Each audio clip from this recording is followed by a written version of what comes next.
Pittsburgh Steelers. A bit of a mystery under their new head coach, Bill Cowher. We'll find out more about them today. Their head coach, by the way, at age 35, the same age as the Houston quarterback, Warren Moon. And you know, it's interesting. The Pittsburgh people really feel like they have the same kind of quality leadership with Bill Cowher. Here's a man who, amongst the NFL cognoscenti, despite his youthful age, really has a lot of respect. They feel like he can get them back to their past glory days of the 70s. And offensively, the man who will lead them will be number 14, Neil O'Donnell. And we talked to Neil yesterday, and he said he's ready to be the main man. He's looking forward to the challenge. And when we talked to the defensive coach of the Houston Oilers, Jim Eddy, he said, oh, he's a tough one. He's like a linebacker. He will hang in there.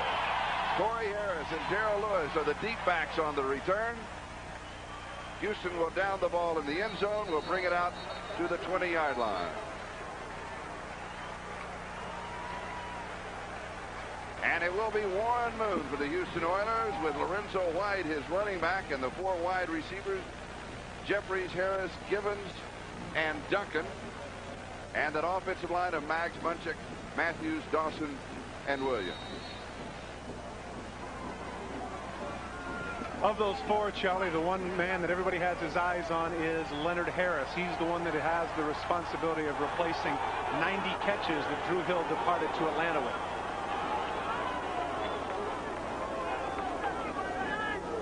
Givens is in motion. Boone comes out looking left and goes to Haywood Jeffries. Richard Sheldon makes the stop. Defensively for the Pittsburgh Steelers, their front five, as they'll be sitting in the nickel all day against the run and shoot. Davidson, Williams, Evans, Gerald Williams, and Greg Lloyd. And that secondary, they will get a workout. Rod Woodson now on the left corner with Johnson, Walker, Sheldon, Lake, and Perry.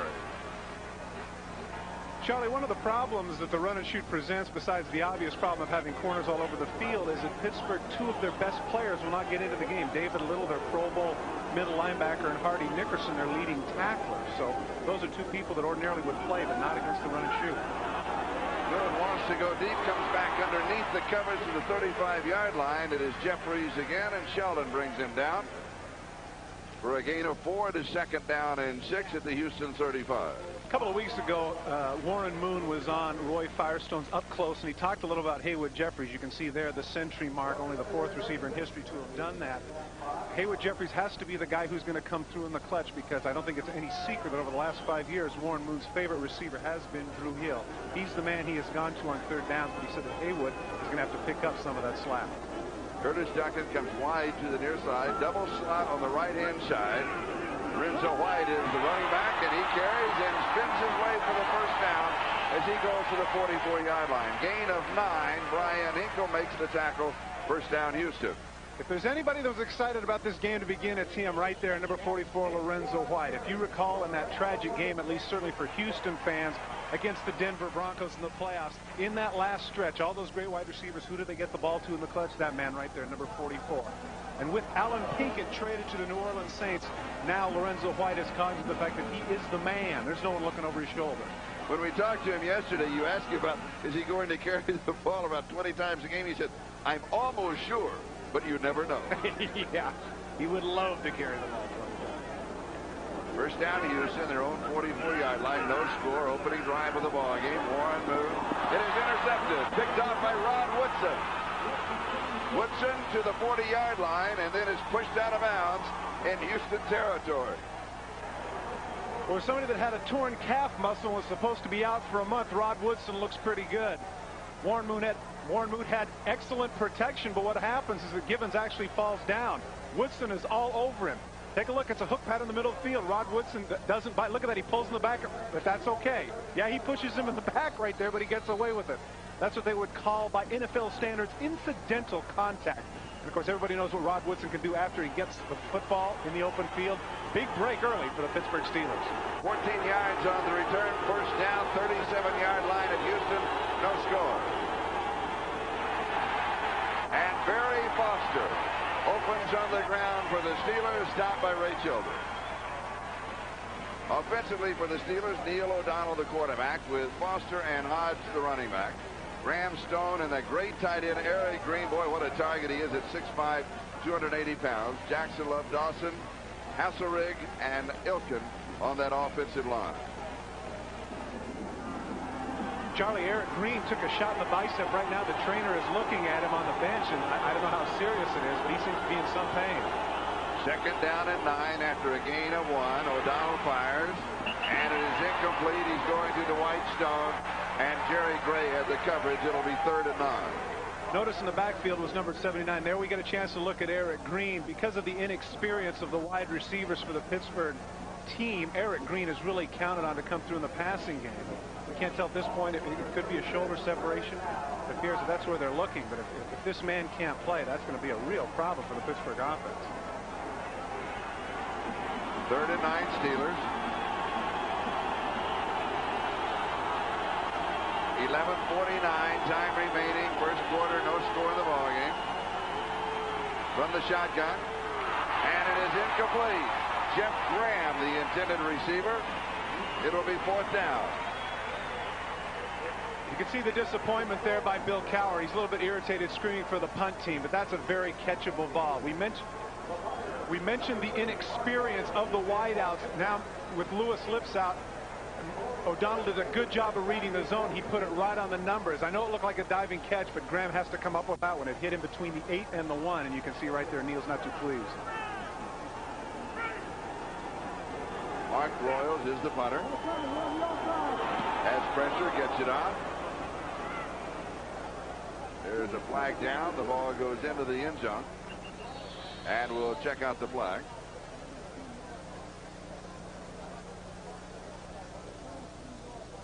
Houston was rushing the punter. They could have been offsides. That's exactly what it was. And that, Charlie, that now puts them in field goal range. They'll be on the 30-yard line. That would be a 47-yard, and that's certainly within the range of Gary Anderson. That's a big mistake by the Houston special teams. Offside defense. Number 26, 5-yard penalty. Repeat, 4th down. Well, now this is, Charlie, this is interesting. Oh, they're going to go for it. I'm looking at Gary Anderson down here on the sidelines, and he's not coming out. No, but Neil O'Donnell, the cornerback, is back on the field, and they'll go for it from the 31. That man right there, 35 years of age, he's very brazen, particularly against the defense, which is outstanding against the run. I'm very surprised here. It'll be 4th down and 4. You know, when we talked with Bill Cowher yesterday, he mentioned the fact that, look, everybody, hey, we're 11-point underdogs. Everybody says, you know, we don't have a chance. We've got nothing to lose, and he's playing like it right here. Wow.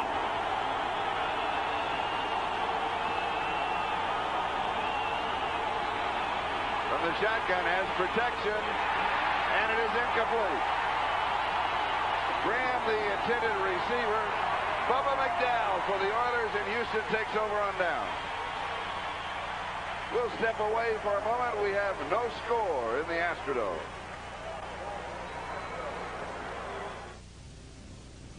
The last thing the average person wants is the average car. That's why the new Mazda brought you the return of the pure sports car, the all-new RX-7, and the return of the Roadster, the Miata. That's why our 626 feels personal, and our MX-6 feels timeless. It's why every Mazda will fulfill its promise in a way no other car can.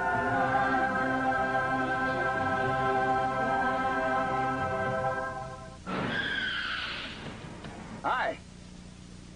You know why Quaker State asked me to be their spokesman? Because I'm tough. Quaker State is tough.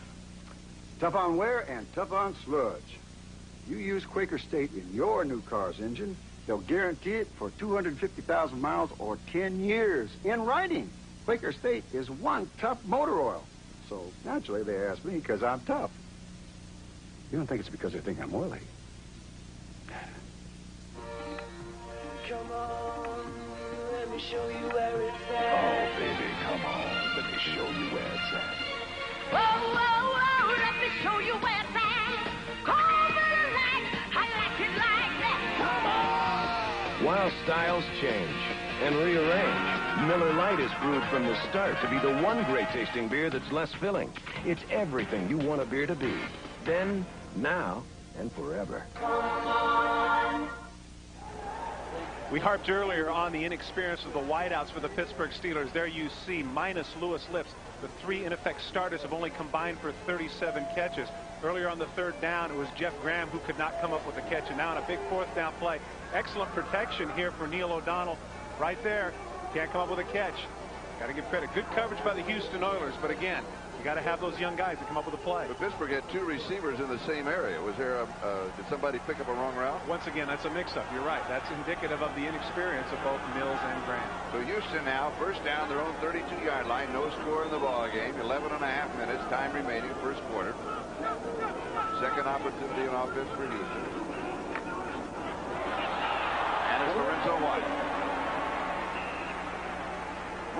He's going to pick up close to 5 yards on the play. It'll be second down. That is Eric Green, whose shoulder is being wrapped. Now, he is the tight end at 6'5", 280 pounds, and not only a big target, a big man, a big part of the offense for the Steelers. This is a major, major loss. Well, certainly in the passing game, you know that this is the man they want to go to, as we mentioned earlier. But in the running game as well, he's like a third tackle. And you can see Ron Earhart, one of the things he was successful in the preseason is utilizing his 2 and 3 tight end sets. With Eric Green out, he's not going to be able to do that. Second and 5. Flag is down. Curtis Duncan will pick up the first down if the play stands. Sammy Walker makes the stop for the Steelers. Going to be holding. And they'll bring it back.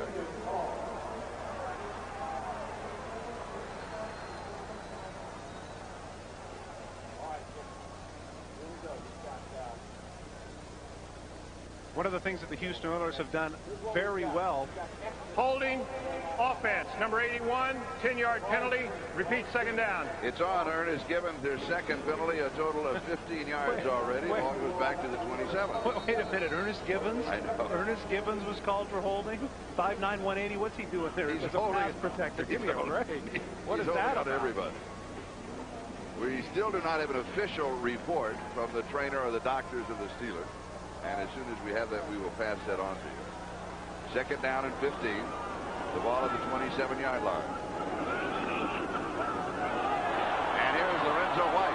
Dropped to the 30-yard line. So he picks up 3. Rod Woodson is the man who brought him down. It's going to be third down and 12. Well, Rod Woodson shows that he's not just a one-dimensional player. A lot of times cornerbacks in this league don't want any part of run support, so they're always saying, no, I'm a cover guy. That's what I do. I'm a cover guy. But Woodson at 6'2", 200 pounds and 4'2", 540 shows not only can he pick the balls off and run, but he can hit people as well. And this is his first time being on the left side. Previous in his career, he'd always been on the right corner. Well, but again, see, because of the 4 wide receiver set, you know, they want him to be all over the field, trailing either Gibbons or Jeffries, the 2 key receivers in that 5-4 set. Third and 12. Pressure, dumps it off underneath the coverage. It's to Leonard Harris. His first reception of the ball game. Larry Griffin makes the tackle. It'll be fourth down, and the punting team will come aboard for Houston. That's a good call by Don Capers and Bill Cowher there. They come with the blitz, and as a result of the blitz, Warren has to do what's called blitz protect throw, and that's a short throw to Leonard Harris. But at 3rd and 12, there's no way that he can get it downfield. So even though they're able to get a completion, good call there by Capers, formerly the defensive backfield coach for the New Orleans Saints. And a surprise, Rod Woodson will be the return man for the Steelers.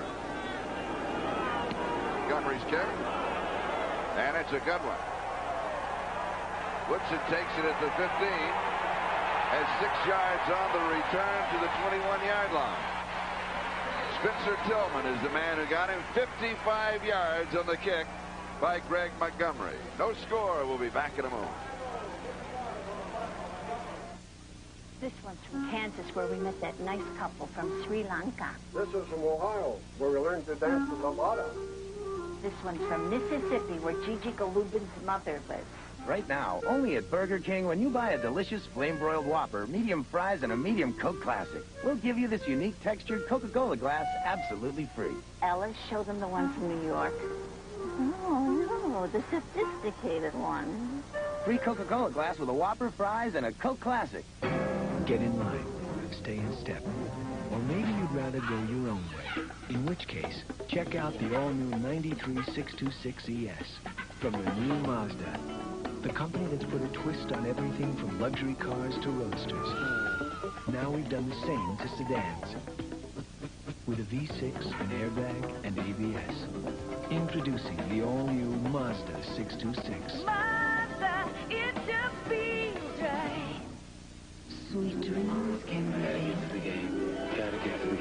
Excuse me, gotta get to the game. You need Dad? Gotta get to the game. Gotta get to the game. Gotta get to the game. You need Gotta get to the game. Gotta get to the game. Gotta get to the game. Come on, son, we gotta get to the game. The new Nike basketball and Nike cross training shoes at Foot Locker. Dad, you ever work at Foot Locker? Foot Locker. The NFL on NBC is brought to you by the new Mazda. Mazda, it just feels right. By Miller Lite, an official sponsor of the NFL and Super Bowl 27. By Burger King, where you get it your way, right away. We don't serve billions, we serve individuals. And by ITT Corporation, building people's dreams.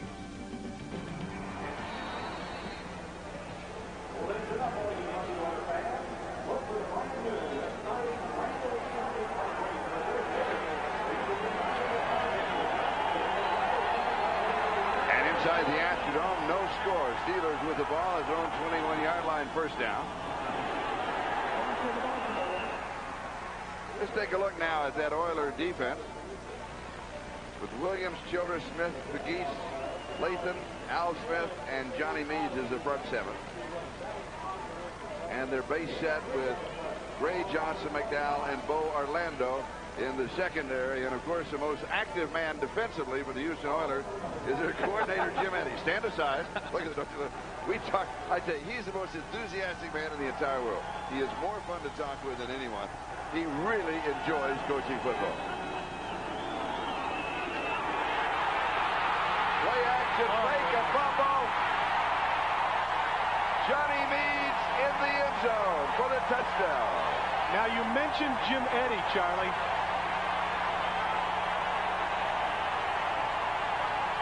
The man that made that play right there, that's a happy man. And the man that made the play was Lamar Lathan. Lamar Lathan, number 57, missed almost all of preseason because of an injury. And the one thing that they wanted to do with Lathan was to get him to be the kind of pass rusher that Pat Swilling or Derek Thomas is. And that's exactly what happened. He comes from the weak side, creams O'Donnell. The ball comes up. Meads gets the gift.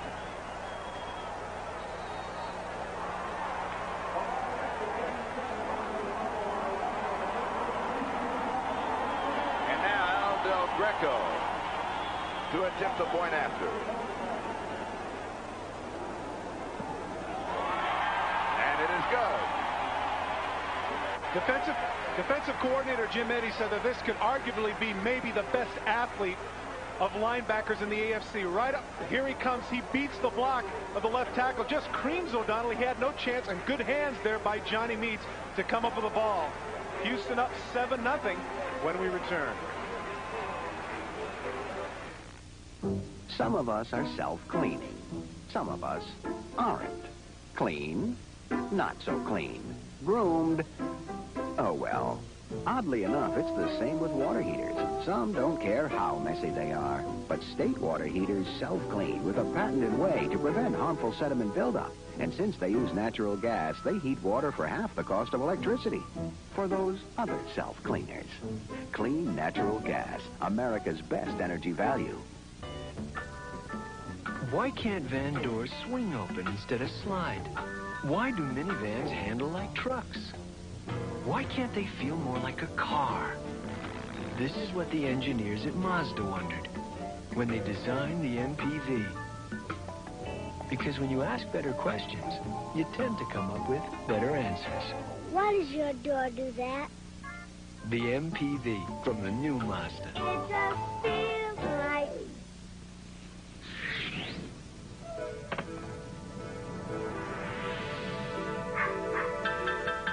Come on, let me show you where it's at. Come on, It's a universal truth. Miller Lite's brewed from the start to be the one great-tasting beer that's less filling. It's everything you want a beer to be. Another unexplained crop formation has been sighted. Looks like there's intelligent life out there after all. Next Saturday, the first blockbuster showdown of the season as the Fighting Irish battle arch-rival Big Ten champion Michigan. Notre Dame football is home on NBC. Lamar Lathan with the sack. That jarred the ball loose and set up the touchdown. Houston leads by a score of 7-0. And Al Del Greco is kicking off.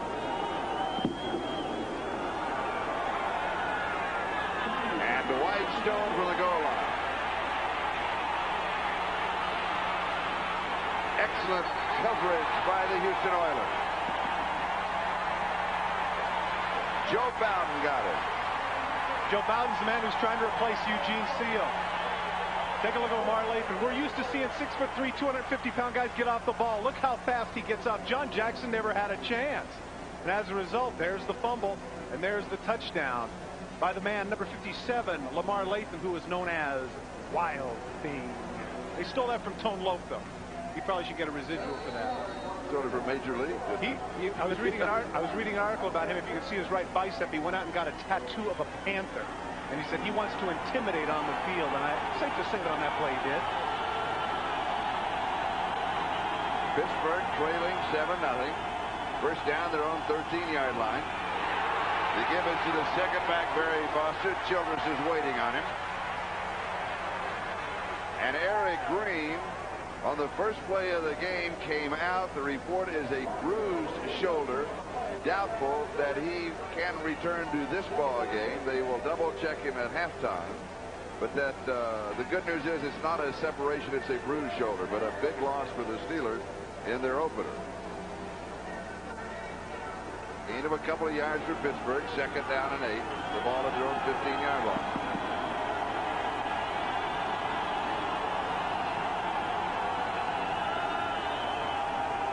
Stone in motion. Foster the ball carrier. He's going to pick up 3 more to the 18. It's third down and 5, and Lamar Lathan makes the tackle. Right now it appears that Pittsburgh's being a little bit conservative, but maybe so because Jeff Alm is completely unblocked and he comes through, but he's able to bust the tackle. There he is again, number 57, Lamar Lathan. Interesting that they told us yesterday when we were talking to the coaching staff that Lamar Lathan needs more experience in rushing the passer. Yeah, he kind of got on that one play, huh? Yeah. A little notch in his belt. Huh? Right. He's picking it up today. Third down.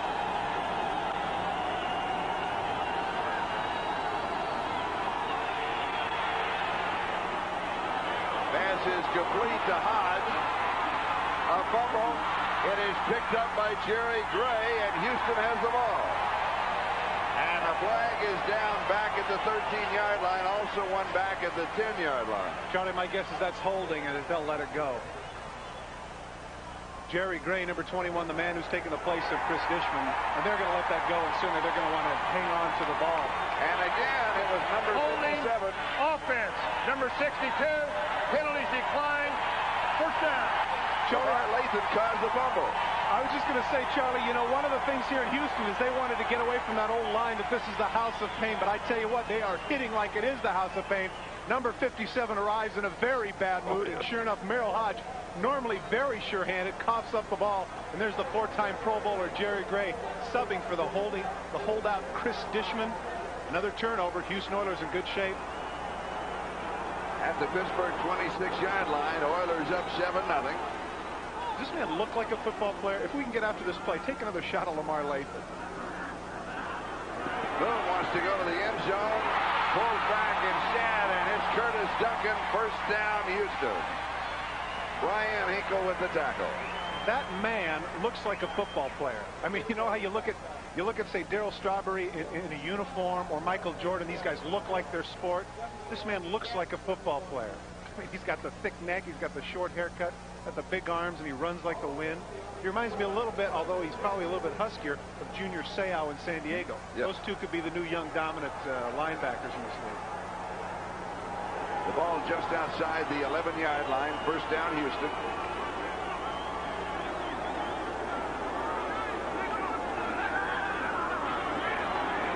Boone all the time in the world. Now he scrambles a little.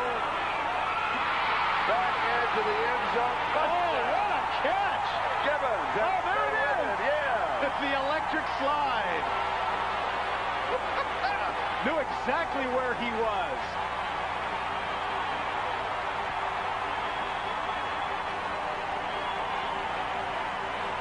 And ladies and gentlemen, that's the first time we're going to get a chance to see a little celebration in the end zone and no flag. What a relief. No more legislation on emotion. That's as you mentioned, in the NFL. Warren Moon, give credit here to the offensive line. A lot of time. I really think Warren might have been throwing this ball away. And Ernest Givens shows his hops, gets up. Where are the feet? Wow, what a catch. Knew exactly where he was. And I can guarantee you on Monday when they show the film that he's going to be bragging about his vertical jump to all the taller players. I guarantee you. And the extra point is good. Oilers lead it 14-0. We'll be back with a kickoff in just a moment.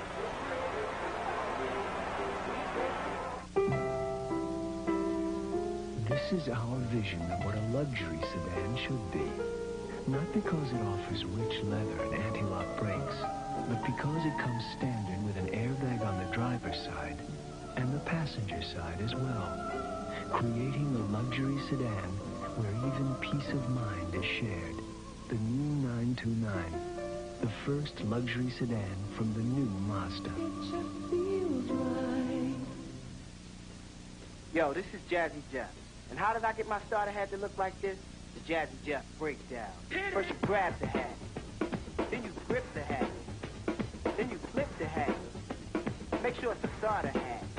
Then you raise the hat, then you slam the hat, then you twist the hat, then you turn the hat, then you spin the hat, then you smooth the hat. But hey, don't forget, look for the stars. We built this business. They came in with their big pumps and stopped the flooding. Saved my business. All I've worked for. Build this business. Your people really care. It meant a lot to us. They lent me the money. Now that Debbie gonna start at college. We built this business to build your dreams. 5 minutes and 25 seconds. That is the time remaining. We're in the first quarter. Let's go back to that catch of Ernest Givens. There is no instant replay this year. If there was, take a look at the left foot. Watch the left foot. Reminiscent, if you recall, of the Super Bowl in Art Monk when he made that catch. Take a look at almost the baby toe right there on the line. Certainly, if that was instant replay, the Pittsburgh people could argue that he was out of bounds. But any way you look at it, that was some kind of catch by that man, Ernest Givens. And Houston leads 14-0.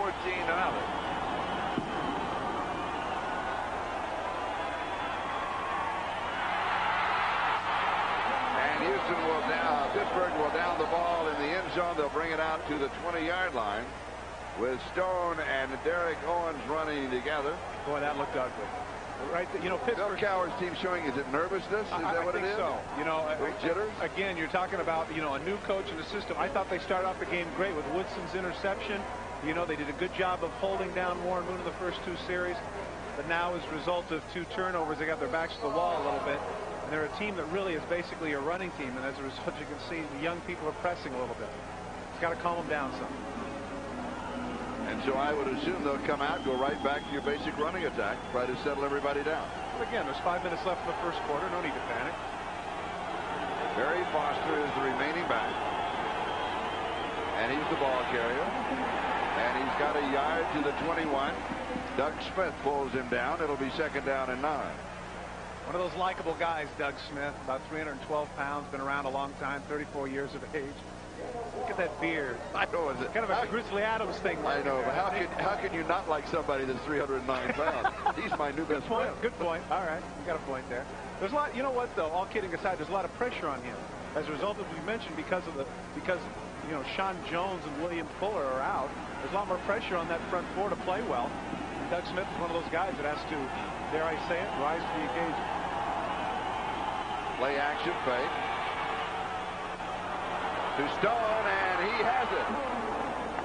Dwight Stone has the reception, 40-yard line of Houston. Jerry Gray had the coverage, and a gain of 39 yards on the play. When I mentioned to Neil O'Donnell if he was going to pick on somebody, Jerry Gray, of course, former cornerback and 4-time Pro Bowler with the Los Angeles Rams, he clearly has lost a step. They guess that right now his 40 time is more around 4.7. Dwight Stone, however, has been clocked in 4.23. And so right there, that was just a mismatch of speed versus a lack of speed. Interesting. Dwight Stone wears contacts during the game, but during practice in the league, he does not wear his contacts. He says it forces him to concentrate more on the ball. Now, his eyesight, in case you wear glasses, is about 20/50. That means he can see it, but it's a little fuzzy. Very interesting. No way he can read the Tagliabue on the ball. No, he cannot read that. Barry Foster, he's going to have a yard to the 39. It'll be 2nd down and 9. Doug Smith and Ray Childress with the tackle. Last year when this game was in the Astrodome, you and I also broadcast that, and they could do absolutely nothing with Ray Childress. He's already been on about 3 or 4 tackles. Duval Love really has his hands full with that man. Jim Eddy with all of the defensive signals. As a matter of fact, Pittsburgh has an extra cameraman here, and they have a camera that is on him. They want to film him, tape him, dissect him to find out exactly what the signals might mean. Of course, they play again later in the year, and he's got, like a third baseman, he's got wipe-offs and activation and all kinds of signals that he's flashing. Donald goes deep into double coverage. It is knocked away. Graham, the intended receiver. Bo Orlando makes the play. There's a flag down. Not a good pass, though. Not to throw in a double coverage. Well, you know, we kind of abused Jerry Gray a little bit running behind Dwight Stone, but not in this case. Excellent coverage right there, right with him. Here's what he was talking about, a block below the knees. We'll wait for the referee to call it. Gary Lane, the referee. Charlie, in the meetings that we had with the supervisor of officials at the beginning of the season, Jerry Seaman said that this was something that was going to be called more frequently. Unsportsmanlike conduct, illegal chop block, number 63 on the offense, 15 yards, repeat 2nd down. That's under Monty Dawson, and that is that chop block where you're being held up by one man and the second blocker comes down at your knee. I would guess that was probably on Ray Childress, because if there's one guy that they can't just handle man for man, it has to be Ray Childress. That man right there, interesting. Coach Jim Stanley, who's the defensive line coach, said something that here in Texas could actually be sacrilege. He said that if you take that man and Bob Lilly in his prime, I'll take Ray Childress. Ooh, that's something. That is. Texas, huh? 2nd and 24. The ball back at the Steelers' 46-yard line. And here is the draw. Hodge, the ball carrier. 45-yard line of Houston. Bo Orlando and Darrell Lewis make the tackle. So he picks up 9 on the play. And it'll be 3rd down, about 15 to go. In the 1990 playoffs, when the Pittsburgh Steelers made it to where they were against the Denver Broncos and lost by a mere point, this man had back-to-back 100-yard games against the Oilers and the Broncos. And they felt that Merrill Hodge was going to really become a Pro Bowl type player. He's never quite lived up to that. He's been a 600, 700-yard guy, 30, 40 catches out of the backfield, a solid running back, but not the star that people anticipated after that particular playoff. Houston leads 14-0. Just over 2 minutes to go, first quarter, and the pass is high. It is incomplete. Stone goes up for it, cannot pull it down. Bubba McDowell is there for the Oilers. It'll be 4th down, and Mark Royals comes on to kick it away. Jim Eddy is pushing all the right buttons right here. Dwight said this is a tough catch, though. The ball comes up. Take a look at Bubba McDowell. He's ready to take it away from even if he catches it. He's got to be a little bit frustrated. That is a catchable ball, and he knows it. That's about the 3rd drop for Steeler receivers. Royals to kick. No, fake. Big fake. First down. Great call by Bill Cowher. Warren Williams stretches to the 1-yard line. Big mistake here made by the Houston Oilers is the fact that when you get inside the 50-yard line, most special teams coaches will call what's called a safe, which means you back up. But here the Houston Oilers, they're in an all-out rush. And as a result, there's absolutely nobody on coverage, and Williams completely alone, be able to make a nice move. Fakes out Harris and almost gets into the end zone. Good block down there. Marcus Robertson is the guy that ends up saving the touchdown. But once you're inside the 50-yard line, your special team punt return has to be cognizant of the guys who are eligible, because that's the best time to fake is in the other team's side of the field. 1-yard line, first down, goal to go. Foster right side, touchdown, flag is down. Another flag is down. Another flag is down. I think in the backfield they must have been counting the number of people.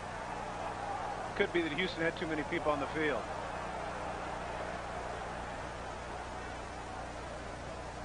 So you get in your goal line defense, and normally you have people in there that aren't in.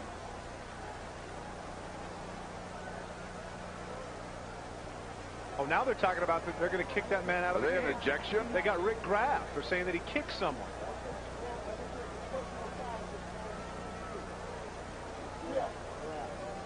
Once again, as we talk about when we discussed with the supervisor of officials, Jerry Seaman, he made the point that he said that when there are going to be flagrant fouls, they have empowered the officials to not wait, not just throw 15 yards, but indeed eject people. Cooler heads are trying to prevail. You can see right there, Gary Lane, the referee, is trying to calm people down. He doesn't want to toss. Jerry Bergman is the one who feels like the man should be tossed out. Number 17. 12 men on the defense. Touchdown is good. Personal foul, unnecessary roughness. Number 93 on the defense. He's ejected. 15 yards on the kickoff. Well, if you believe in that concept of momentum, you'd have to say that it shifted right here. All of a sudden, 14-0 facing a blowout, big fake punt. Now, with the extra point, they closed it within a touchdown, and Rick Graff finds himself out of the game. So Pittsburgh Steelers have done a good job showing little poise and coming right back in. And the extra point is good. And suddenly, it's Houston 14 and Pittsburgh 7. With just over a minute to go in the first quarter. And they were. The Steelers needed to get something together. It looked as if you're facing a blowout, and all of a sudden, with the fake punt. And this guy right there, I got to tell you something. He is unafraid. Earlier in the game, 4th down and 4, instead of the safe field goal, he goes for it. Early in the first quarter, fake punt. I mean, this guy is you know what? He's showing a lot of courage here. You got to like Bill Cowher if you're a Pittsburgh fan. And for the Steelers, they put together an 80-yard drive in 6 plays. Big play, of course, being that fake punt to Warren Williams. Actually, a pretty nice throw there by Mark Royals, too. You get a guy that open off times, you end up throwing the ball end over end. You don't get him there.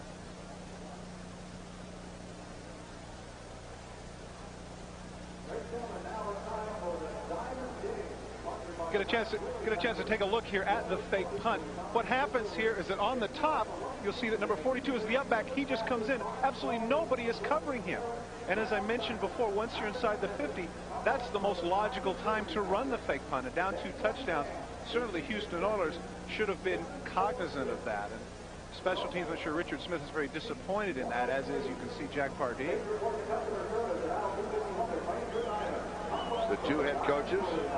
Jack Pardee, now the elder statesman of the Central Division. Gary Anderson will be kicking off with Corey Harris, number 86, and Darrell Lewis, number 29. They are the return men. And we have 1 minute and 8 seconds left to go in the first period. Houston 14, Pittsburgh 7. The man you saw screaming on the sideline standing next to Jack Pardee, that was Richard Smith. That was the special teams coach. We can get another look at him. There's a man right now that can't be too happy about what just transpired with that fake punt. He's got his back turned to you right now. Maybe he knew the camera was coming. He didn't want to be seen after that one. There he was right there. Heavy set man with the man on his hands on his hips. High and short. And here is Harris to the 20. Trying to disrupt the timing of the return, and yet the rookie from Vanderbilt, Corey Harris, has a nice return. Richard Sheldon makes the stop for the Steelers. Flag down, Charlie. It appeared that Pittsburgh, you know what it was, is that because they had the extra 15 yards, I'm sure that Pittsburgh's going to be offsides. What they wanted to do is to pooch kick and see if they can get it down there, and not, you know, the common wisdom, as you see in this situation, is just to blast it out of the end zone.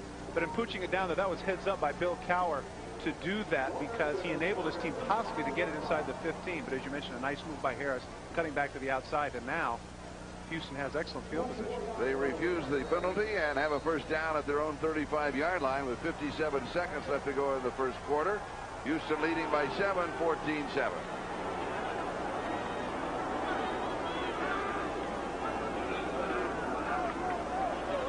Rizzo White. And he's going to pick up a couple before Gerald Williams, a nose tackle, stops in for Pittsburgh. Definite lull in the action. You can feel it in the crowd. Anticipating a big blowout after that 14-0 lead. Now the touchdown by the Steelers, and then a running play into the line. Kind of a little breath there. From a fan standpoint, but from the Steelers standpoint, though, emotionally they have to have a complete turnaround.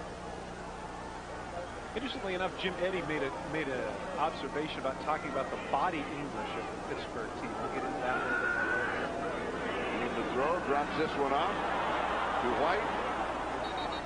And he's going to lose 3 back to the 35. Gerald Williams makes the tackle along with Greg Lloyd. Time runs out in the quarter. Gerald Williams read that screen pass. Not very effective. And at the end of the first period, the score is Houston 14, Pittsburgh 7. We'll be back to the Astrodome in a moment. Last night, Russ Beeler, owner of Lake Edna KFC, opened Hammer's eyes to new popcorn chicken. Delicious, crispy, bite-sized morsels. A whole new way to enjoy the Colonel's chicken. The problem was, no one could get him to go on. Until the last piece was gone. That's hot. New KFC popcorn chicken. Treat yourself for $1.99. The band just $5.99 in Lake Edna or your neck of the woods. You know you can get cash just across the street. But did you know you can get cash all across the country?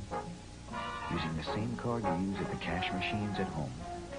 That is, when your card has a plus. Because Plus marks a spot for cash when you travel. At cash machines in big cities and small towns. In all 50 states and beyond. So check your card and name your street. At the first tickly itch of athlete's foot, Gasonex. Killing those grungy fungi before they get racket and burning. Go get that can now, or else don't blame Gasonex. This is the time to use Ace Paint. Hey, Ace knows what it takes to make great paint, because Ace makes its own. Ace Paint, top quality in every drop, guaranteed. Ace 7-Star, their best interior flat latex, is just $10.97 a gallon. Another reason Ace is a place for you. The Bills. Jim Kelly and the NFL's top offensive machine have reached the Super Bowl 2 years running. The 49ers. They've made the playoffs 8 times in the last 9 years. Now, 2 NFL powerhouses air it out. Part of an NBC football doubleheader next Sunday. Thanks, Chuck. Coming up, the Domino's Pizza NFL Live halftime report. This week, for the first time ever, Chuck Noll, the former head coach of the Steelers, allowed a camera crew inside of his home. Gail Gardner was there, and she will have that visit for you at halftime, along with Bob Costas, Will McDonough, and O.J. Simpson, all the scores and highlights. And here, the score is Houston 14, Pittsburgh 7 as we start the second quarter. Warren Moon. And he throws it away, intercepted at the 45-yard line. It is Darren Perry with a second interception for the Steelers secondary. And how exciting for that rookie from Penn State. I think a lot of people anticipated that here's a guy that they were going to pick on. Rookie from Penn State, a lot of injuries in the secondary. But this is an absolutely atrocious throw by Warren Moon. Look at that. He throws it right into the seam, right to him. Darren Perry can't believe his luck. Right in the breadbasket. He makes a pretty nice run back here. Number 9 in college changed to number 39, and Warren is the one that has to drag him down. But now Pittsburgh, excellent field position at the 20-yard line, and that man can't be too happy with himself. 34 yards on the return by Darren Perry. The ball at the Houston 20-yard line. And the Steelers now just one play away from tying up the game.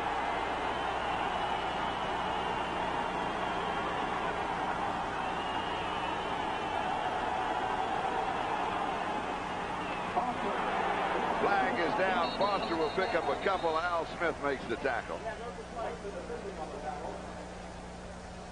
A lot of inexperience once again. You know, you shoot yourself in the foot. I don't, you know what, Charlie, you know that I don't like when you get a big play like that, go for it right away. I'm surprised. You've got all the momentum going for you. Well, let's pull back in the middle of the field. Number 67, 10-yard penalty. Repeat first down.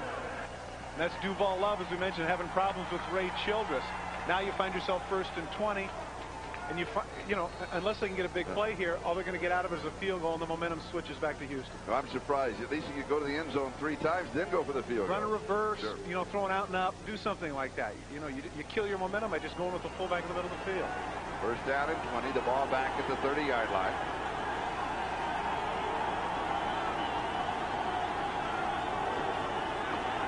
Pressure up the middle. Great throw. Diving point on the far side, Jeff Graham.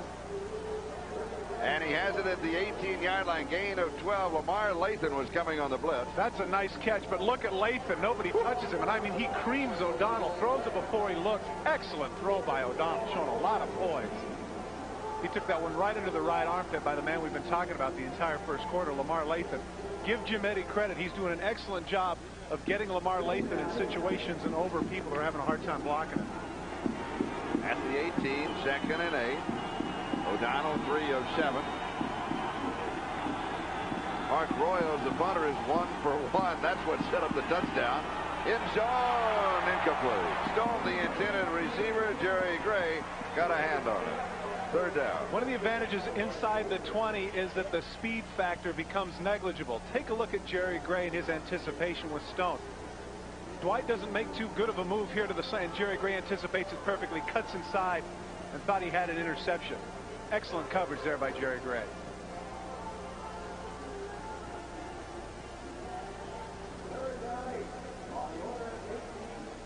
As we mentioned earlier, 4-time Pro Bowler for the Los Angeles Rams. Played some nickelback last year, and a result of the 46 defense that the defensive coordinator Jeff Fisher had put in, he had to play a lot of bump and run, which was not his forte. Shovel pass. Underneath the coverage to Jeff Graham. Darrell Lewis with the tackle. The old Utah pass. Give credit right there to Lee Williams. He did a good job of anticipating that. He wasn't fooled. Number 97, the left defensive end for the Houston Oilers. He was able to get a hand on him, and as a result, they're going to be forced to kick the field goal. Lee Williams is an interesting story. Of course, they traded a first-round pick for him for the Chargers last year. You can see the big pad on his arm. He had a break of the bone in his forearm and was not able to play much last year. But now, as a result of William Fuller's holdout, he's the starting left defensive end. And the extra point is good from 30 yards away. The field goal is good from 30 yards away. The score is now 14-10 Houston. Wouldn't it be great if you could afford a luxurious mansion? For you and all your friends? Of course, the place needed some updates, like a bowling alley and a pool table. Naturally, you'd have an open house. Oh, dear! With beer! Harold, do something! Icy, cold-filtered Keystone, Keystone Light, and Keystone Dry. Bottle beer cased in a can. Now, wouldn't that be great? Shirts. Beware the man who says, I'll give you the shirt off my back. Chances are it's not a Dockers shirt. And therefore of no great loss to him. Nor of any particular gain to you. Nobody does shirts like Dockers. Car and Driver magazine declared its road manners are in the import thing, but comfort is better. And if you're wondering what else they have to say about the new Oldsmobile 88 Royale, call 1-800-241-OLDS. We'll send you their complete test drive evaluation on video cassette, free. Because when Car and Driver says the new 88 has hit the elusive style mark, it deserves more of your time than we can give it here. Oldsmobile, the power of intelligent engineering. And, of course, the Raiders against Cincinnati. That will be the early game. The late game, Buffalo, San Francisco. Jets at Pittsburgh. Todd and I will be at Pittsburgh for that game. And Houston at Indianapolis. That is all next Sunday here on NBC. Jets aren't exactly off to a fast start. There we get a chance to see Nick Eddy. You know what? He's been Jim Eddy, excuse me. Nick Eddy, the old halfback for the Notre Dame. Jim Eddy. He's been making all the right moves. Amazing. You know, really. I don't think you've taken a breath for the last 30 minutes. Take away that fake punt, and you know, the Houston defense has been outstanding. The kickoff into the end zone will bring it out to the 20-yard line. You know, minus, as I was trying to point out with regards to Jim Eddy, minus that fake punt, Pittsburgh had 78 total yards, so it certainly isn't the fault of the Houston defense where that's concerned. Right there, you know. Look at this Warren Moon, 6 of 8 to his teammates, 2 interceptions. Well, one thing, you know, last year he had the records. You know, he had 404 completions out of 655 attempts, both NFL records. But what a lot of people don't point out, he had 23 touchdowns, but he also had 21 interceptions, and that, you know, that really detracted from those major numbers he had.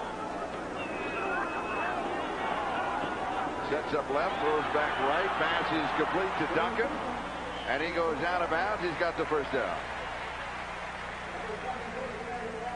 Curtis Duncan, one of the less known holdouts for the Houston Oilers, held out all of training camp and came in about 2 weeks ago. Made a nice move there on Rod Woodson, kept him in his tracks. Gave the Houston Oilers offense, I would say at this point, a much needed first down. Yes. Very lethargic early. Gain of 12 to the 32-yard line. Haywood Jeffries 84, Leonard Harris 83, Ernest Gibbons 81, and Curtis Duncan 80. Those are their numbers. Interesting enough, where Curtis Duncan is concerned, he was the least known of the Fab Four for the last couple of years, but it's been told to me by the coaches he actually has the best teams. And here's Lorenzo White. He's got the first down. The 50, the 40, has a blocker in front. It is pushed out of bounds.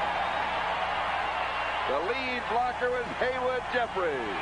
And Richard Sheldon finally pushed him out of bounds. A gain of 43 yards on the play. Charlie Jones, you are sharp here. He makes the cutback. He breaks the one tackle, and you're right. Give credit right here to Haywood Jeffries. He gets right in the way, and that enables Lorenzo White to get the extra yardage. He's laying him up and putting him down. He's not used to having that much freedom in the secondary. He's going, oh, my gosh. Look at 84. He's the one non-Smurf of the group. Haywood Jeffries, 6'3", 195, 200 pounds, does a good job, and as we say, helping that average per carry for number 44, Low White. And that is the longest run of Lorenzo White's pro career. He's got a total of 63 rushing. Moon back to throw. Drops it to Gibbons, and Gibbons is dropped to the 20-yard line. Carnell Lake with the big hit there. Last year when the Pittsburgh Steelers played the Houston Oilers, you had Carnell Lake man for man on Gibbons all over the field. Moon took advantage of that. Here underneath coverage, Lake is right there. Former outside backer for the UCLA Bruins. Another holdout in the Steelers secondary who only recently came in about 15 days ago. They plugged him right in, and he's a veteran player. Big hit there on number 81. Second down and 6. The ball at the 20-yard line. Houston leading 14-10. Now trying to assert themselves and take control of the ball game again. Moon fires right side. This pass is complete. And it's Leonard Harris who has the reception. Interesting downfield, the defensive end Donald Evans in on the stop. What is he doing covering it? Well, again, Bill Cowher said he was going to mix up his coverages. I guess he wasn't kidding. I thought it was just one of those cliches coaches say. 66 Donald Evans, former second-round pick of the Los Angeles Rams. They actually had him at fullback for a period of time. Now they got him deeply ensconced at the defensive end. Someone along with Lloyd and Gerald Williams that they need to pick up the sack totals. They said they need to put some pressure on Moon, which, of course, is a given. Third down and 4. 18-yard line. Moon bump fake. Steals some time. Goes to the end zone, and it's incomplete. Through behind the intended receiver. I think he anticipated Haywood Jeffries to stay still there. You know, Warren can't be happy with himself. He's made just some awful throws, and in this situation, as he's rolling to his right, there's no pressure. There just isn't any pressure. Spreads out the field. He's got Jeffries in the middle of the field wide open. He just couldn't get him the ball. He has that look on his face. What is going on? Interesting, when we talked to him yesterday, he said he would rather be blitzed. He likes that pressure because that way he knows he's going to have more men open. He's got man coverage downfield. Here's Al Del Greco with a field goal attempt from the 26, an attempt of 36 yards. And it's good. From 36 yards away. And the score now, Houston 17, Pittsburgh 10, back to the kickoff.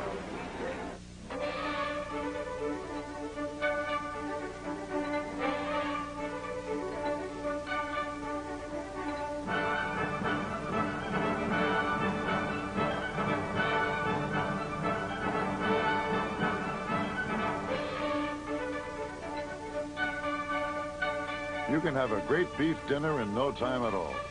Well, almost no time at all. Beef. It's what's for dinner. July 1992. Oldsmobile goes further than any other car company to redefine quality. Further than the lab. Further than the test track. The Oldsmobile Achieva went 100,000 miles against Honda Accord and Toyota Camry in a real-world test. Independent test results prove Achieva outperformed Accord and Camry in total cost, which includes maintenance, repair, and operating costs. Achieva. Quality redefined. From the company that went far enough to prove it. Oldsmobile. The power of intelligent engineering. The Dream Team. America's finest took on the world and won. They were bound by a common past, a common goal, and a common thread. For 75 years, Champion has made America's uniform, and we're proud to have made the uniforms for the team that brought home the dream. It takes a little more to make a champion. The NFL on NBC is brought to you by Oldsmobile, the power of intelligent engineering. By Champion Authentic Athletic Wear, it takes a little more to make a champion. By the Beef Industry Council and Beef Board, beef, it's what's for dinner. And by cold filtered Keystone, Keystone Light and Keystone Dry. Bottled beer taste in a can. Wouldn't that be great? This is Charlie Jones and Todd Christensen here at the Astrodome with the score. The Houston Oilers 17, the Pittsburgh Steelers 10. And Dwight Stone from 4 yards deep, a little hesitation. Now the return, not a good decision. Charlie, it's not a good decision. The average return in the NFL is just a little under 19 yards. You know what I'm looking for is I'm looking forward to the time when a touchback only goes out to the 10. That man right there is really struggling. You can see the look on his face when he came off the field. It's interesting because Warren, if you follow pro football, this man is not overly emotional. As you can see, he just, for some reason, is not in sync today. After an excellent preseason, Cody Carlson trying to give him a little advice, make him feel a little better, make him smile, do something, relax. Because he's really off. Not just the 2 interceptions, but right there having Haywood Jeffries wide open in the end zone, throwing it away. Pittsburgh first down, their own 15-yard line. And they come back to the ground. Here's Merle Hodge. He's going to pick up a yard to the 16. Jeff Alm makes the tackle. It'll be second down and 9. Jeff Alm, the former Golden Domer, is someone that they've been waiting to come through for them over the last couple of years. And now with the lack of depth in the defensive line, they keep waiting and waiting. But the problem has been injuries. He continues to have a spate of injuries that prevents him from being on the field. And now today you can see he gives Doug Smith a break. And he's been in on about a couple of tackles in the last 2 series.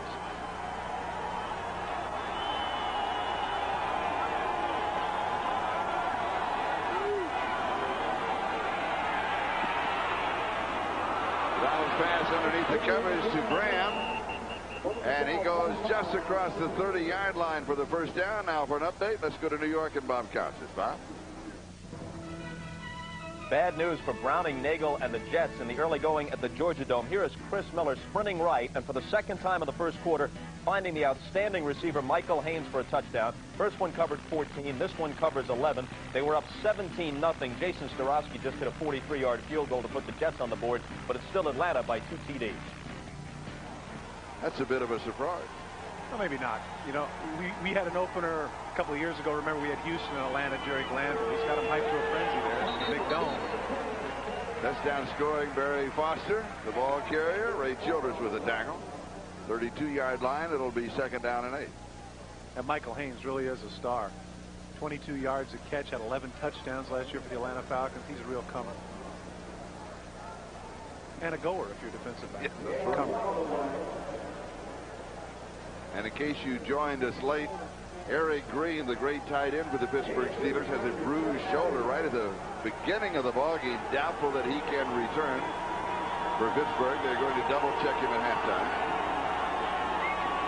O'Donnell far side, pass is complete. He goes to Jeff Graham.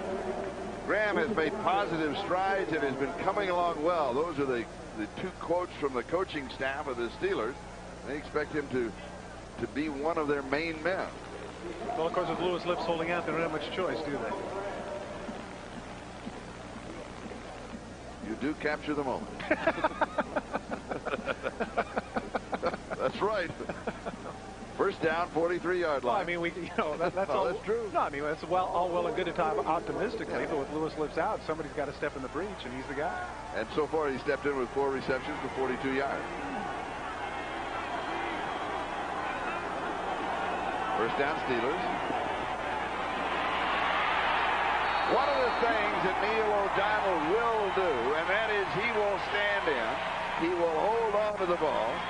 The Oilers defense knows this, and one of the things their coaching staff has been harping on all week is if you will keep going and keep going, you can get to him because he will hold on to the ball. Yeah, but Ray Childress, 6'6", 280 pounds. Do you believe that 360 move getting to the quarterback? That is showing some excellent agility. And maybe, hey, I don't know, Jim Stanley might have been right.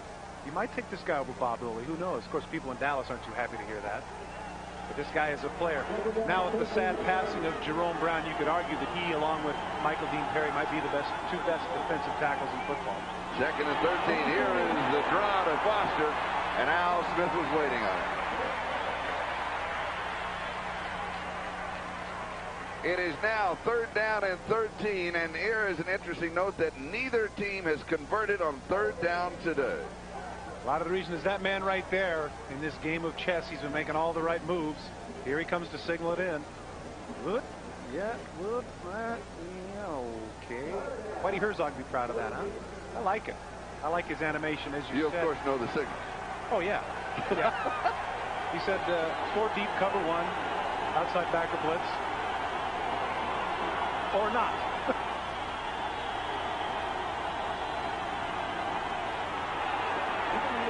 Here is Hodge, and he is dropped at the 36-yard line for a loss by Jerry Gray.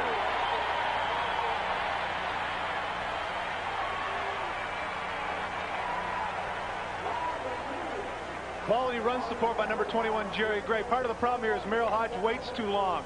With his hand on the back of the guard, he's just waiting too long. And if Jerry Gray doesn't make the play, then Al Smith would have. Hodge needs to get out there quicker, but give credit to Gray. That was outstanding run support. And there's the man right there. Very, you'll like this, Fisher-esque. Well, timely, right? Contemporary chess, yeah, making all the right moves. Checkmate. And here's the kick. Corey Harris, 12-yard line to the 20. Oh, and he's sandwiched at the 21. 5 minutes and 31 seconds, time remaining first half. The score, Houston 17, Pittsburgh 10. We'll be back in a moment. Oldsmobile redefines quality. Here's proof. Call 1-800-THE-TEST to get independent test results from a 100,000-mile real-world test of the new Oldsmobile Achieva against Honda Accord and Toyota Camry. Learn how Achieva outperformed Accord and Camry in total cost, which includes maintenance, repair, and operating costs. You'll even get a free video documenting the test. Achieva, quality redefined, from the company that went far enough to prove it. Oldsmobile, the power of intelligent engineering. This is the end of how you think about dandruff shampoo, of Head & Shoulders as you now know it. Now it's better. Because new Head & Shoulders gets to 10 times more of the places dandruff starts to help prevent flakes. Would you try this with your ordinary shampoo? I think not. No other shampoo has this formula. New Head & Shoulders. This could be the end of flakes. Period. One of these engines was filled with Castrol Syntec, a new synthetic oil. The rest with conventional oils. They were then drained and started without oil to prove a point. You see, Syntec's unique molecular structure bonds to engine parts. Lab tests show it leaves a layer of protection far stronger than conventional oils. And if Syntec protects this well now, imagine if you leave it in. Castrol Syntec protects in ways other oils can't. Welcome back to the Astrodome. In the preseason, the Houston Oilers probably thank you, Professor. The Houston Oilers travel more than anyone in the entire National Football League. Tell us about it, if you Thank you so much, Charlie. Professor Christensen here to point out Geography 101 from Houston to Tokyo, all the way, where's Tokyo? There it is. All the way back to Houston, all the way to Detroit and back to Dallas, back to New Orleans, back, and then to Los Angeles and back. A total of some 20,000 miles, just enough to make your head spin. I'm really sorry that I introduced you.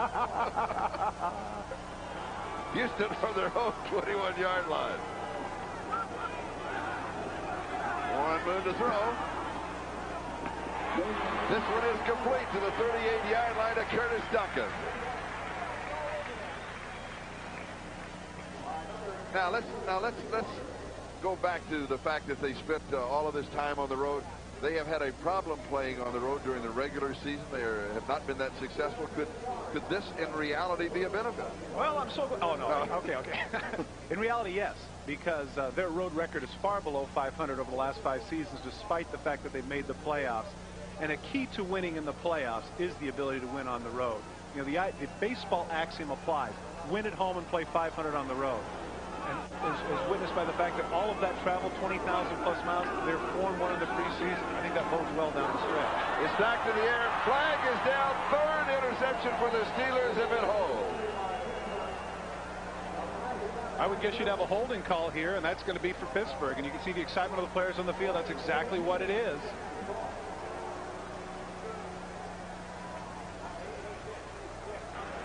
Holding offense. Number 63.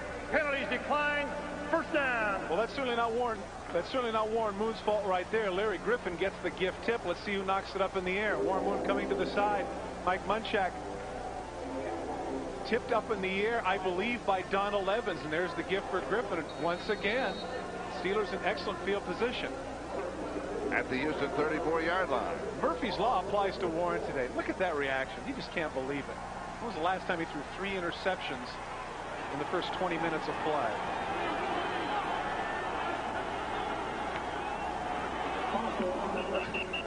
The Steelers are consistent. They come back with Barry Foster. You know, it's funny to me, Charlie, because you look at it. This is the same guy that went with a fake punt. Yeah. This is the same guy that went for it on 4th and 3 on the 30-yard line. Momentum going your way, big turnover. You run the fullback in the middle. And Barry Foster's average per carry, 1.6 yards in this ballgame. Well, you know what? And that's fine. He got a 6-yard gain, but still, go with the bootleg. Try something creative. I mean, you know, just get the ball downfield. Second down and 4th at 28.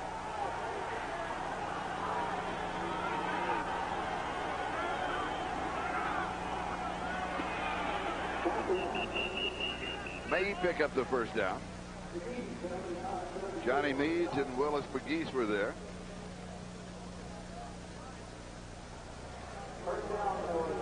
Ron Earhart a little bit conservative here, but despite my criticisms, he did get the first down here.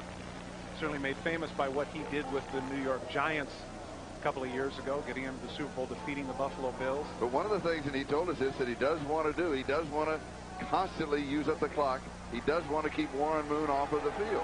However, the way Warren's throwing interceptions, you might want to get it back on the field. Exactly. First down, 23-yard line. Screen left side. Good move by Foster, and he has the first down. Excellent call by Ron Earhart. That was excellent. After 2 plunges into the line, the screen to the backside, great call. That's what you were looking for. That's what I was looking for on the first play. Barry Foster comes and gets lost in the shuffle. There you can see Doug Smith thinks he's got a shot at him, but that's intentional, letting him go. Lamar Lathan busts through the block and almost makes the play, but the cut by Barry Foster right there enables him to get downfield. And Orlando and Johnny Meads come over, but it's too late. First down, Steelers. At the 11-yard line. Just a play away and an extra point from tying this game up at 17. And you're right, they have taken time off the clock. We're down to 2:30.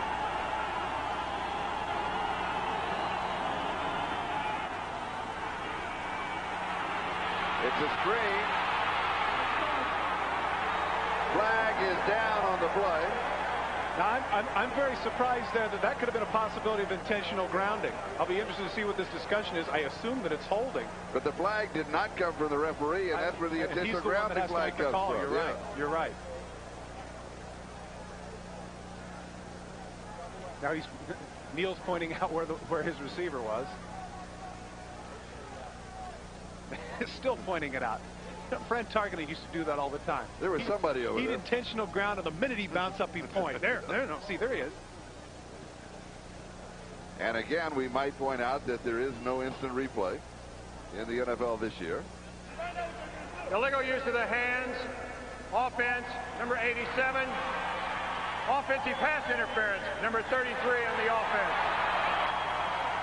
87 is Adrian Cooper, and Hodge is 33. Adrian Cooper, the tight end. Well, actually, there it is from the back. You can see he pushes him in the back. Actually, behind the line of scrimmage, that is not a clip, but because he pushed him, evidently that's what they were calling the legal use of hands. It's very strange. You know what? I was telling my son the other day, this may be off the subject, but no, it isn't. When I look at Eric Green and Adrian Cooper, 6'5", 265, and 6'6", 280, and I tell my son that, yeah, I played tight end in this league. He goes, no, you couldn't. You couldn't have played tight end in this league. Guys are absolutely huge. First and 20, 21-yard line. Here's the draw. Flag is down. Foster goes to the 14-yard line. Johnson and Lathan with the stop will go back to the flag. Been an inordinate amount of holding penalties on the part of the offensive line. And I wonder, Charlie, if that has to do with the new offensive scheme. You know, of course, the Steelers have been known in the past, you see, not very happy there about that in the past, as a trapping team. And as a result, that's a finesse offense. Holding offense, number 67, 10-yard penalty. Repeat, first down. That's Duval Love once again. The struggles with Ray Childress and Al Smith on the inside. Kent Stevenson, the offensive line coach, is the one that you saw there on the sidelines, very upset with what was happening. Look at him screaming, very disappointed. But again, getting back to the point, Ron Earhart has a very different system. His is a more physical system than maybe some of these Steeler linemen are used to because they've been finesse blockers over the last couple of seasons. First down and 30 at the 31-yard line. And now the 2-minute warning will be given to both benches, and we'll step aside for just a moment. It is Houston 17, Pittsburgh 10.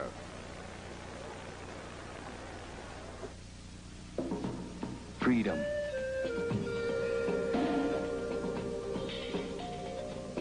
It's the spirit which moves the Cutlass Supreme, a car intelligently engineered for your eyes, your hands, your senses. Introducing the new Oldsmobile Cutlass Supreme. The look may change, but the spirit remains the same. Oldsmobile, the power of intelligent engineering.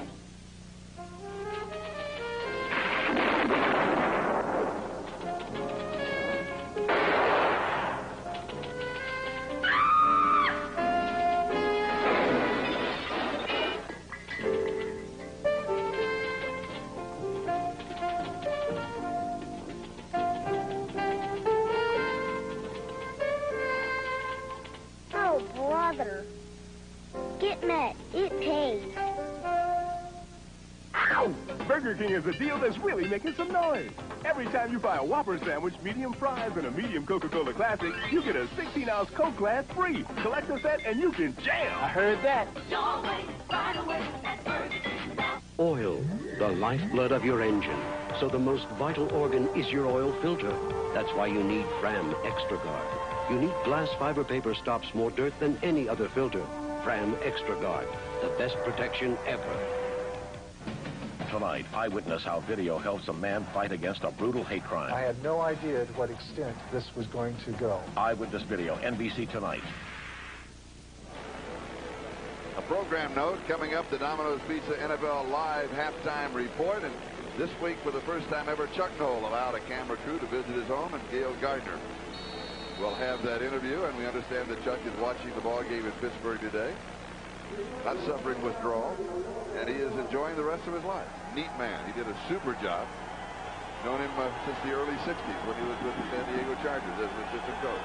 I would say 20-plus years as a head coach. You've got the Sports Jones off your back. Here is Hodge to the 20-yard line. Here I've been complimenting Jim Eddy throughout the first half, and the Steelers secondary, I don't know if it's because of the fact that they're a little concerned with the speed of the outside receivers of the Steelers or what, but they backpedaled far too much there. I mean, they in effect just handed about 12 yards there to Merrill Hodge and put them in field goal position.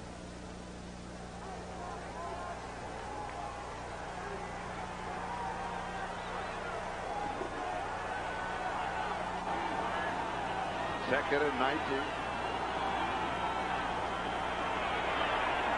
Far corner, flag is down.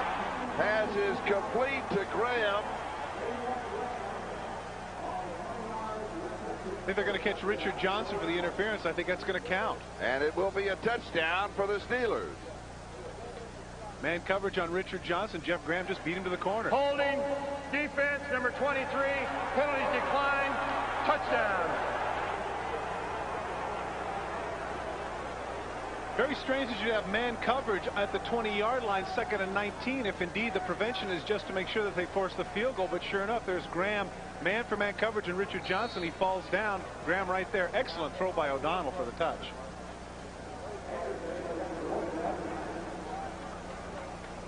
Graham with an outstanding first half. 5 catches for 62 yards and a touch. Extra point is blocked. I think it was Ray Childress, Charlie. I believe you're right.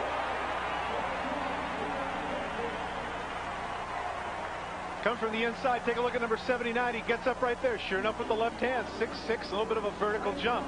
Having an outstanding first half, Ray Childress. But the rest of the Oilers aren't playing so well. Houston leads by 1. Working to be the best they can be. Teammates, sponsored by the U.S. Army. The Kansas City Chiefs boast the best trio of running backs in the league.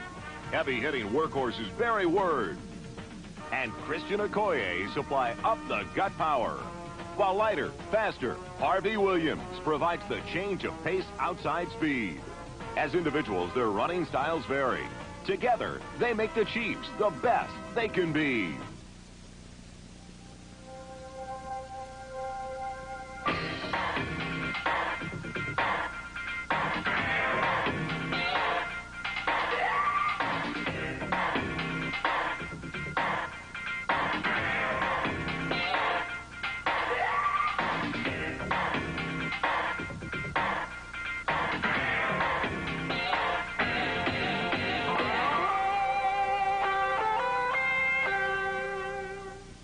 Imagine this could be you, one of the lucky winners of the Coors Light Talking Can Sweepstakes. How has winning a fabulous music prize changed their lives? Not much, but then again, I'm filthy rich. But the rest of us aren't. So winning a great music prize ain't too shabby. There's still time to win, because hidden inside 12 packs are cans that actually talk and tell you you won. You win! Hey, I would open it anyway. Coors Light Talking Can Sweepstakes. Just open, listen, and win. You win! Next Saturday, the pride and tradition of Notre Dame football returns to NBC as the Fighting Irish square up against one of their fiercest rivals, Big Ten champion Michigan. It's Heisman Trophy favorite Rick Meyer versus Michigan Field General Elvis Gerback in this battle of 2 top 10 teams. Notre Dame football is home on NBC. Darrell Lewis running the kickoff return out of the end zone. That also is not a good choice. He gets to the 17-yard line. Warren Williams with the tackle. You know, Chuck, I don't know what Gary Anderson did in the offseason, but that's the 3rd kick that he's had deep in the end zone. He must really be working at it.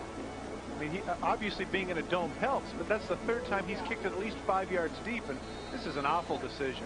Right there, he kneels down, he gets a free 25-yard return. Interesting statistic, the top team in the league last year averaged 21.5 for kickoff return, so why not kneel down and get the free 25 yards? You're absolutely right. Up to the 20 yards. Instead, he's at the 17. Warren Moon. 3 interceptions in the first half. Dumps this off underneath to Lorenzo White. Oh, White is alone today. He's to the 32-yard line. I was just about to get on him for not getting out of bounds, but when he ran over the one guy, he was able to spin to the outside and get out of bounds and save some time. Sammy Walker finally stopped him. 1:03 time remaining in the first half. Let's go back to the touchdown of the Steelers. Jeff Graham, his 5th reception. Total of 62 yards. I don't like this coverage. The reason I don't is you have 2nd and 19. Don't go man coverage and watch Richard Johnson. He bites on the post fake. As soon as he bites on the post fake, he gives him that outside. That doesn't make any sense because he has help inside. He's supposed to play that outside in. First down, Houston. Moon pulls it back, then throws. First down. Leonard Harris. Good call by Warren to go with the timeout right there. He made a very athletic play. People that are watching or scrutinizing Warren Moon closely are saying now that he is on the north side of 35, does he still have the athletic ability? Can he still move around? right there. He was going to go left to Givens, pulled the ball back, got it to Leonard Harris in the middle of the field. And one of the things about Warren, now he is having a terrible afternoon. He is not in sync. It's one of those days it's just not there. And yet he still manages with his great athletic ability to move around and make some things happen. Right there he did. Excellent job. And you know what? And here's the other thing about it, Charlie. He doesn't have the luxury of other quarterbacks if he's having an off day saying, well, I'll hand off to the running back. He doesn't get to do that because he's got the 4 wide receiver set. They have to throw the ball. And so even if Warren is having an off day, he's got to keep coming back. And that's the poise of the veteran right there. Last time we saw him in a uniform, last time that America saw him in a uniform, was standing on the sideline in Denver watching the Broncos, John Elway, with that great drive. The last moments of that ball game in Mile High Stadium, when we asked him about it, he says he doesn't think about it, but he can't get it out of his mind. Still lingers, no doubt about it. Great shot, caught it and throwing the cut down. That's the most emotional I think I've ever seen. Tipped, almost picked off again. Jeffries, the intended receiver. Richard Shelton made the defensive play. Whatever it was that Bill Cowher said to his secondary, and whatever it is Dick LeBeau is doing, they are doing an outstanding job. Coming into this game, they knew that both their starting corners, D.J. Johnson and Rod Woodson, were less than 100%. They're doing an outstanding job. Look at Shelton, cuts in, almost gets the interception. I think they knew that they're going to get picked on, not simply because it's the run and shoot, but because they're a young group and they had their starters injured. But thus far in the first half, they've really shown themselves well. Second down and 10.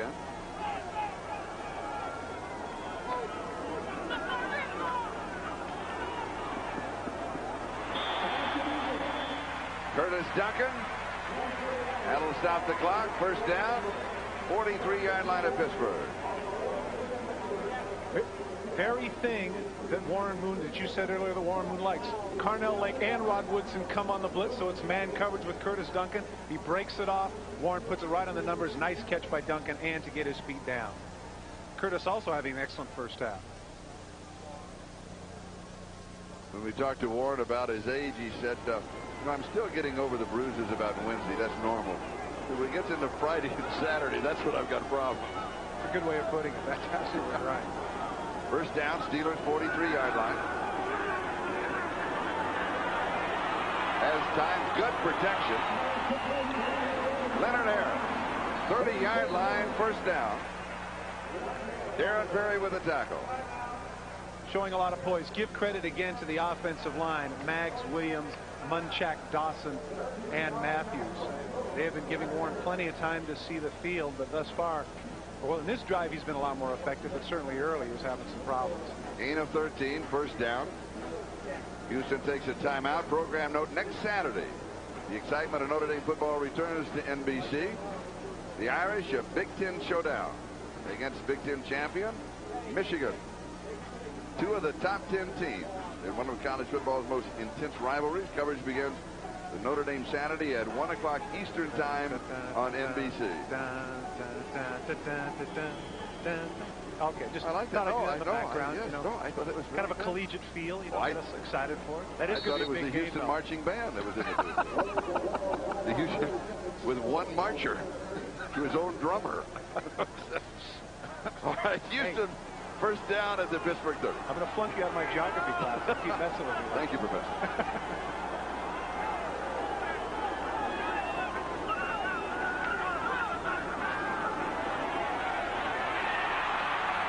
Pass is complete. Far side to Duncan. He gets out of bounds. And a face mask. Stops the clock.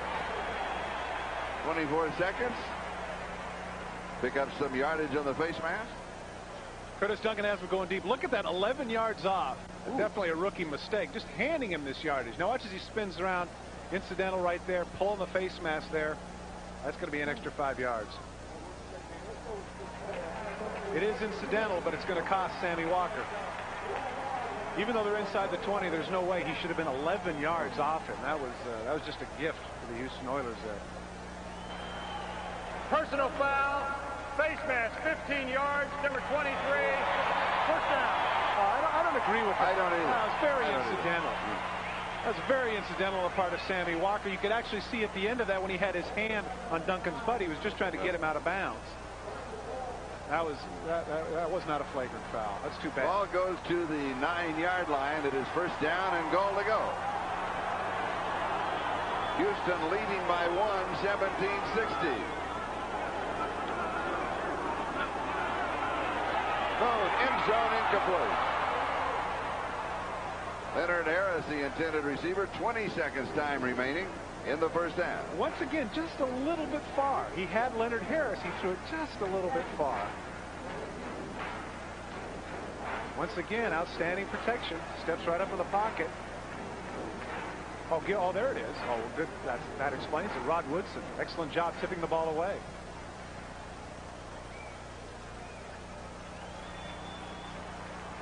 Second down, goal to go. Part of the problem that Jack Pardee pointed out is that last week against the Raiders in the last exhibition game, they had a lot of drop passes. That hasn't been the case today for the Oilers. Brooks is coming. David Williams, okay, they got it. David Williams moved a little bit soon, right tackle, in anticipation of the count. So that'll set him back 5.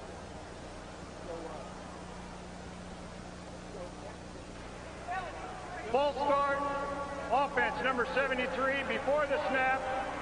Second down. Very difficult to play tackle in this particular system because you don't have a tight end on the outside of you, either side. Clock to 20 seconds. Please set the game clock to 20 seconds.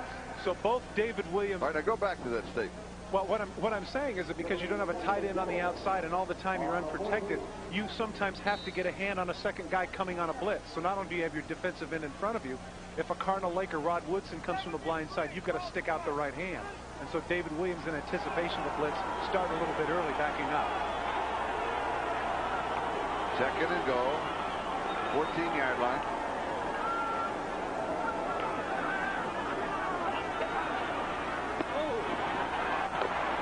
Jeffries, he was sealed off. He steps out of bounds, stops the clock with 15 seconds left to go.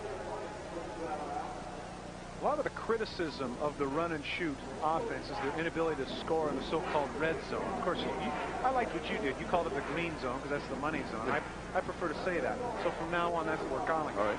Is within the green zone, because they don't have the runners and because they can't get in close, they feel that that's a detriment. Warren said it's just the opposite. In fact, when the run and shoot came into vogue in 1990 the first time, they were leading the league in scoring inside the 20.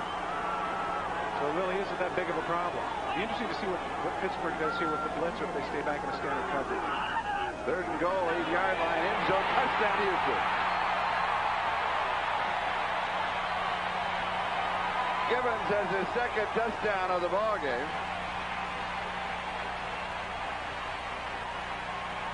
I thought we'd see more of a slide. One of the things that Warren Moon does best is he's able to pick out a weakness. They pick on Larry Griffin. Larry Griffin is normally a strong safety and certainly a matchup with Ernest Givens. Ernest Givens has to be favored there. Went the slant route. Warren, excellent throw. Is Givens a little excited or what? Oh, yeah. You know, you're right. I anticipated, you know, like a double backflip or kind of a cool Moe thing working in the end zone, but just with the one little slide. Extra point is good. We'll go back to the touchdown. Larry Griffin with Ernest Givens, man for man, standard defense, fake inside. Comes to the opposite side. There he is all alone. Boy, that's not good. Rough day in the first half for Warren Moon, but take a look at his reaction here. Oh, yeah, I can get excited. Don't tell me I'm too old. I can continue to do it. Do you anticipate this much scoring in the first half? No.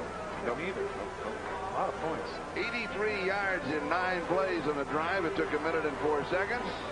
24-16 Houston with 12 seconds to go in the first half. He's smiling, whispering in Jerry Gray's ear. Man, I don't know. The good ones get away with it when it's not there. That's exactly right. You're exactly right. And certainly you'd know that a quarterback of Warren Moon's caliber is not going to continue to be off for that long. When it counted on third down, in fact, when we were talking about earlier about third down conversions, that might have been the first one, wasn't it? Was that the first third down conversion of the ball game? First one, yes. Couldn't have come at a more opportune time, could it? So Al Del Greco will be kicking off. Dwight Stone is the deep back on the return, number 20 for the Steelers.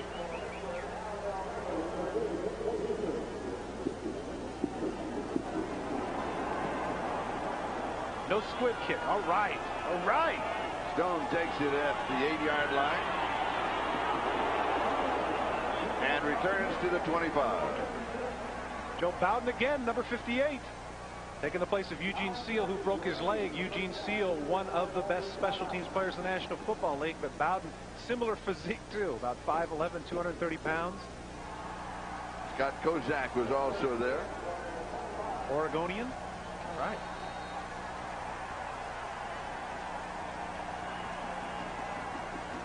I know I always harp on that, but that's a squib kick at the end of the half. I always get tired of that. I like the fact that you have some confidence in your cover people to go down and make a hit.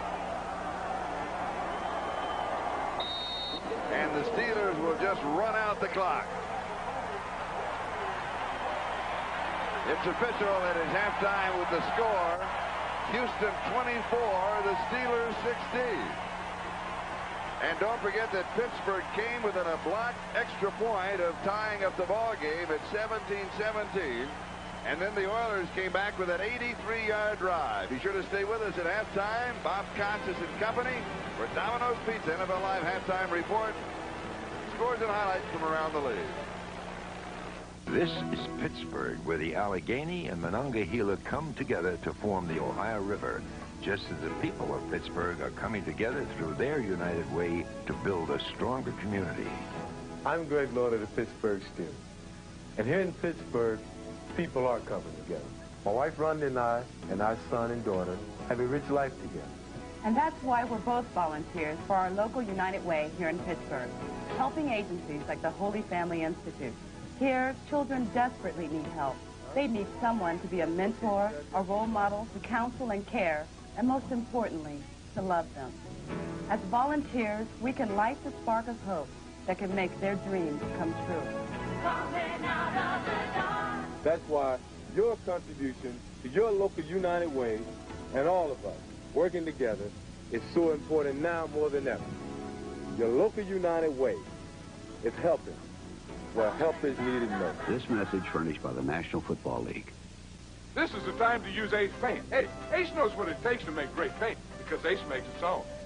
Ace Paint, top quality in every drop, guaranteed. Ace 7-Star, their best latex house paint, is just $11.99 a gallon. Another reason Ace is the place for you. In the cap, and is that an NBC cap? Oh, I hope it is. In cap and a T-shirt and the sling. And that is Eric Green with the bruised shoulder, and that's the only report that we have. There it is. You can see the little NBC Sport to the side. Yeah, oh, man. Yeah, way to go. Way to go. Eric is smart. Yeah, but he's in pain right Eric, now. Yes, but Eric's going to get on camera a lot in the second half. We will update his injury time and time. No. A shameless group, isn't it? Yes, we are. What a nice young man. It was really a neat visit with him. Well, he's obviously got more than a bruised shoulder. If his arm's in the sling. Second down goal to go, 17-yard line. Houston has the ball. That flag is down. How will they rule it? I'll tell you what it is. First of all, it's an incomplete pass, so it won't be the Oilers' ball. And they caught Doug Smith catching Adrian Cooper coming around the tight end. It's a good call. It was defensive holding. Doug Smith recognized it and pulled down the receiver. Jerry Bergman saw it. It was a good call. And watch number 99, Doug Smith of Houston. Doug Smith comes in. Now watch to the right. You're going to see Adrian Cooper come in. Now watch what Doug Smith does. He sees him coming. He just pulls him down. And See, he just pulls him down. And there's the shovel pass. And it's incomplete. That's defensive holding. Yep. Holding defense, number 99, before the fumble, 5-yard penalty, first down. Now, that's interesting. He said before the fumble it was not a fumble. Not a fumble. Not a That's fumble. exactly It was a right. shovel pass. Gary Lean has to be cognizant of the fact that because he threw it forward, that was incomplete. And that might be what they're talking about. It could also technically be an illegal chuck, right? Within the 5-yard. Yeah, it's actually behind the line of scrimmage.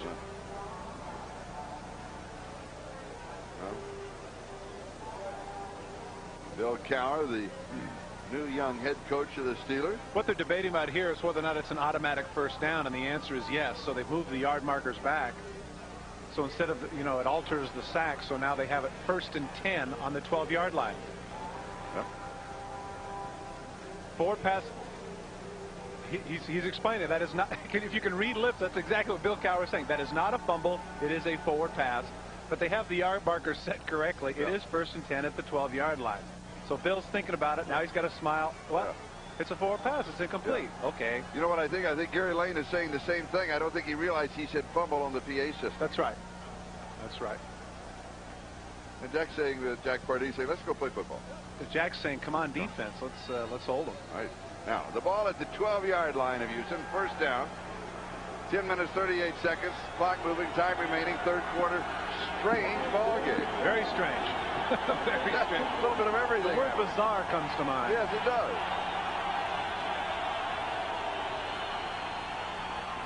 Foster, 9-yard line. Bubba McDowell and Ray Childress on the tackle.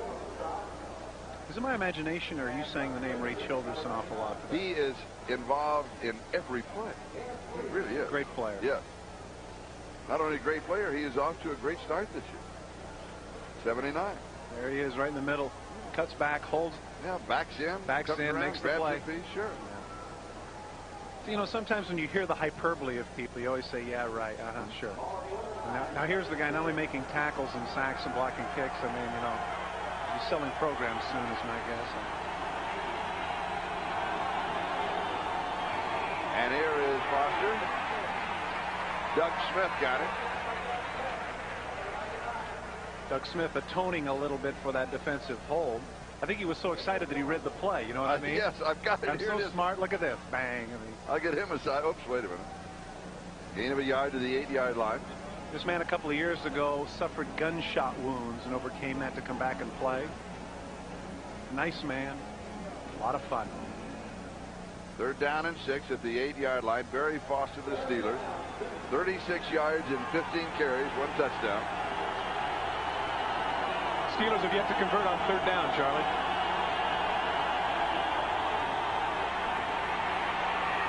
Into the end zone. Stone incomplete. Lewis with the coverage. He had Dwight Stone in the corner for the touch, but as a result of both Lee Williams and Ray Childress got off good protection. That's a nice job there. Turns him around. Lewis anticipates a little bit underneath, and Dwight Stone going for the one-handed catch. Can't get it. And so Gary Anderson now in a 25-yard field goal attempt. He is hit from 30. And it is good. And so the Steelers put 3 on the board, and they go to 19 as a total. The Oilers lead it 24-19. I'm Stan Galt from Goodyear. I'm sure that most of you are aware of the recent disaster in southern Florida. To assist in the relief effort, we sent the Goodyear blimp to the area. The blimp with its night sign can be used for critical communications with the workers and victims of Hurricane Andrew. The power is out in Florida, but the real power is in all of our hands. Please join Goodyear Associates throughout the country and help in any way you can. Families are big, big business, so everybody says theirs is a family car. All right, tell me it has 90 cubic feet of passenger space like a Subaru Legacy then. Enough room for 5 so you're close but not touching me close. Tell me it has a quiet, horizontally opposed engine like the Legacy. There's enough noise already with a family. Tell me it offers all-wheel drive and anti-lock brakes like a Legacy. A family car is for my family, not some other family I don't care so much about. Tell me I have the money. I want to know what to drive. It's a big investment. Get the most out of it. Change the oil every 3,000 miles.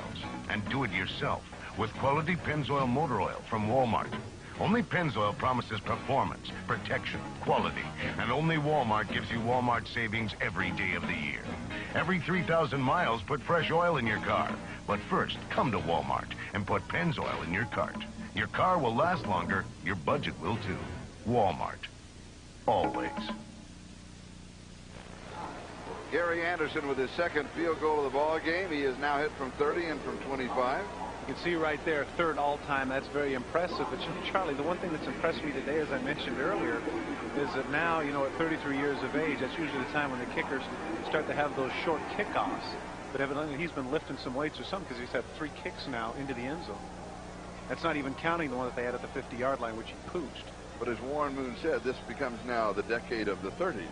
And after all of the great athletic performances by those over the age barrier of 30 in the Olympic Games, he says we can just follow that in the NFL. That's right. And he abused me, saying I should still be playing. He had a lot of nerve. Boy, he did have a lot of nerve. He is sailing it again. Amazing. Gary Anderson, a native of South Africa who grew up playing soccer, as so many soccer-style kickers do. Getting off to a good start here in 1992. And this time Houston electing not to run it out. That was wisdom. We have seen some strange and wondrous things today. Warren Moon, he has been intercepted 3 times. One name that we haven't called too much today, Charlie, and we anticipated that this would be an issue, has been Leonard Harris. Leonard Harris has had a couple of catches, but he really has not been an integral part of the Houston offense. You want to know how strange this game is? 8 minutes, 43 seconds left, third quarter. Houston, first opportunity on offense in the second half. Lorenzo White, the ball carrier. Picks up about 8. This might be something they could think about, because Lorenzo White, when he had the big run earlier in the half, and it seems like every time he's carried the ball, he's got to be around 7-8 yards a carry. Maybe they should give him those 20 carries. It's tough to get intercepted when you're handing the ball off, isn't it? Well, that's what Lorenzo would certainly agree with you. I can tell you another guy that get excited about that would be Bruce Matthews and Mike Munchak. Those guys are just dying to fire out and hit somebody. 6 carries, 71 yards, 2 receptions, 13 yards.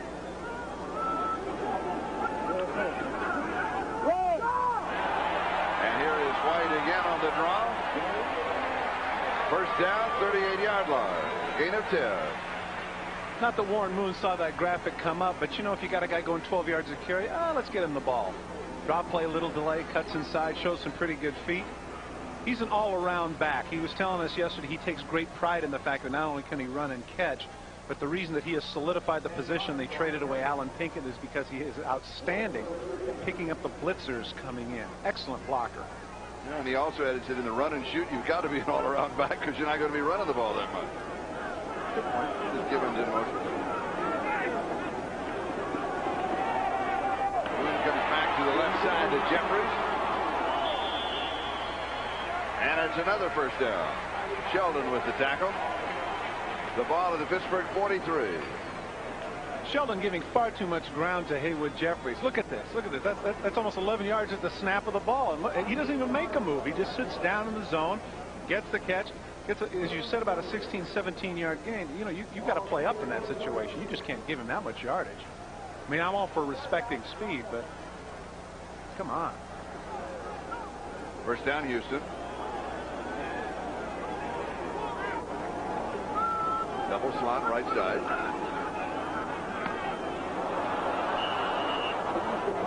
Was that Woodson coming in? Yes. Certainly Woodson was. Came in, went up for it.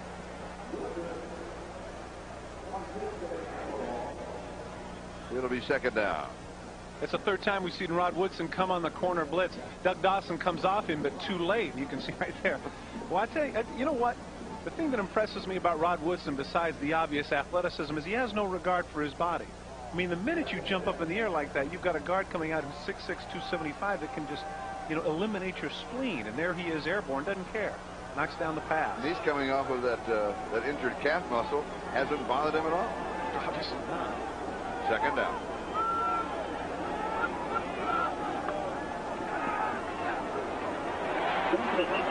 Curtis Duncan out of bounds at the 35-yard line. He picks up 8, so it'll be third down. Still a couple to go for the first down.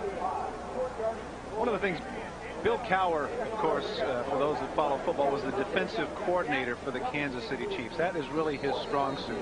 And one thing you have to give credit to him today, what he's done against Warren Moon, is he's done an outstanding job of mixing things up. Before he comes with Rod Woodson on the corner blitz, that time he only rushes 3 guys, has 8 back in coverage. Sometimes he rushes 6. He's done an outstanding job. really keeping Warren Moon in check today.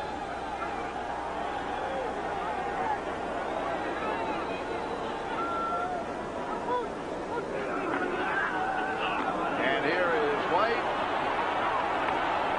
And he is going to be stopped short of the first down. Pittsburgh says they have the ball, but no. The fumble, the ground calls the fumble. Shelton makes the stop. Interesting decision here on the part of Jack Pardee, 4th and 2. I think this wasn't a good call. This is very predictable. Bad cut there, too, by Lorenzo White. He should have just cut up inside and taken his chances. Now you can see Jack Pardee saying go for it.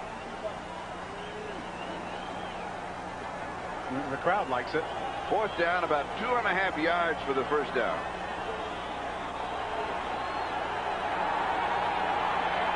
Houston leading 24-19, the margin 5 points.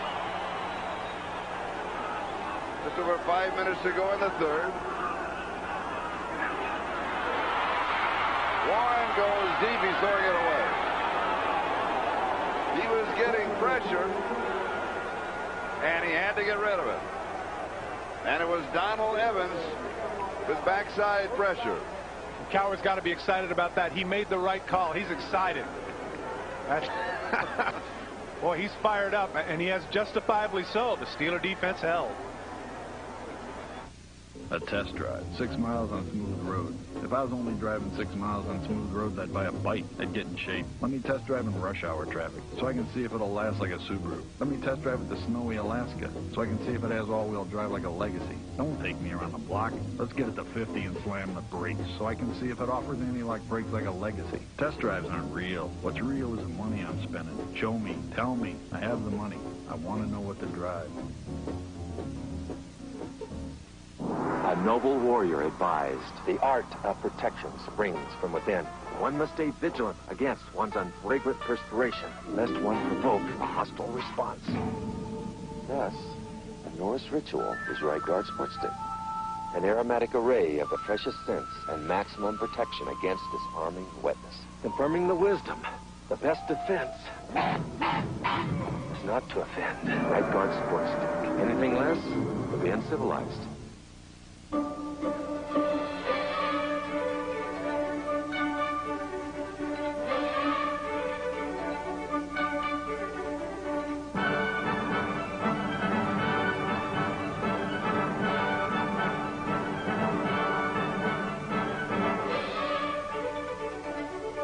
Nothing satisfies so many people in so many different ways.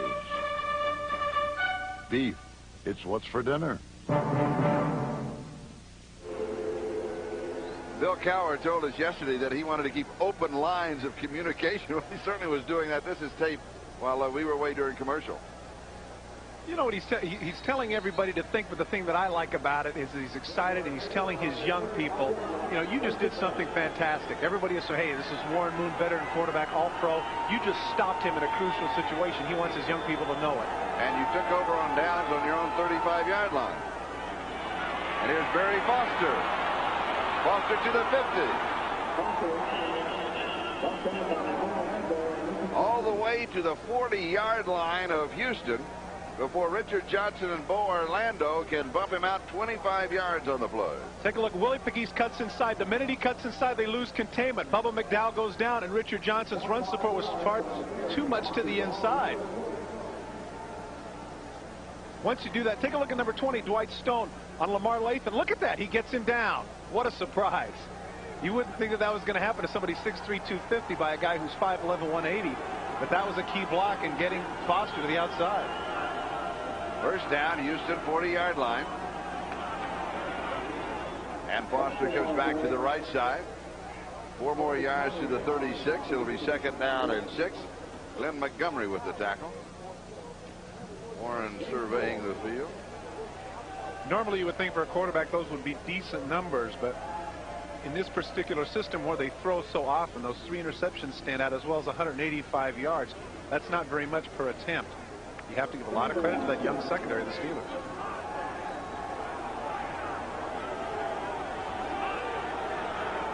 Second down and 6.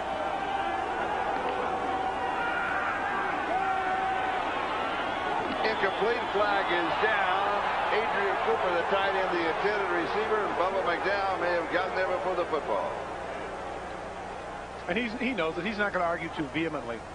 What happens here is that the minute you put your hand on the back, the official's going to call that.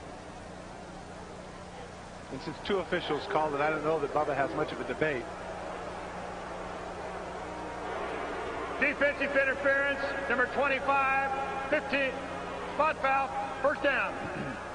Take a look. Does he hit him before the ball arrives? That's the big question. Right there, he's over the top. That's awfully close. That's awfully close, but you can see the left hand is on the hip, and that's what both officials see, and that's what they're going to call.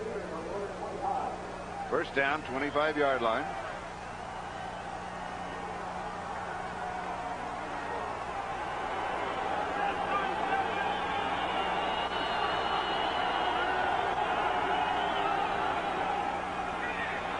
There's a mix-up on the play.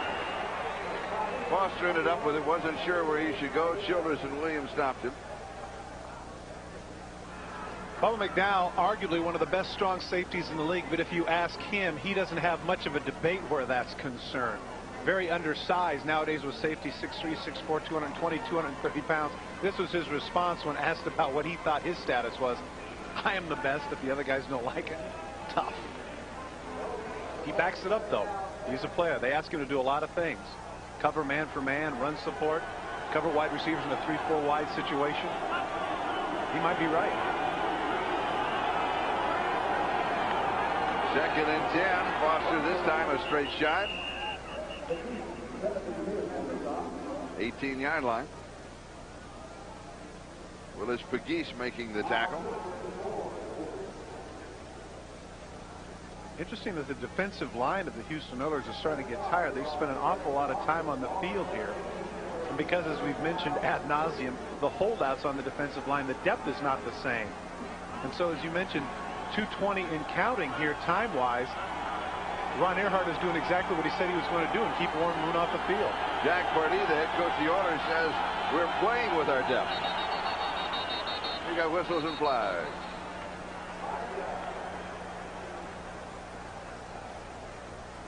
Left guard moved. False start, offense. Before the snap, number 67, 5-yard penalty, repeat third down. Duval Love. He's having a hard time today. That's his third penalty. 2 holdings and this. Former Los Angeles Ram. Watch him flex a little bit. He's got Doug Smith and Lamar Lathan. There you see him come up there in the left-handed stance. Good call by the official.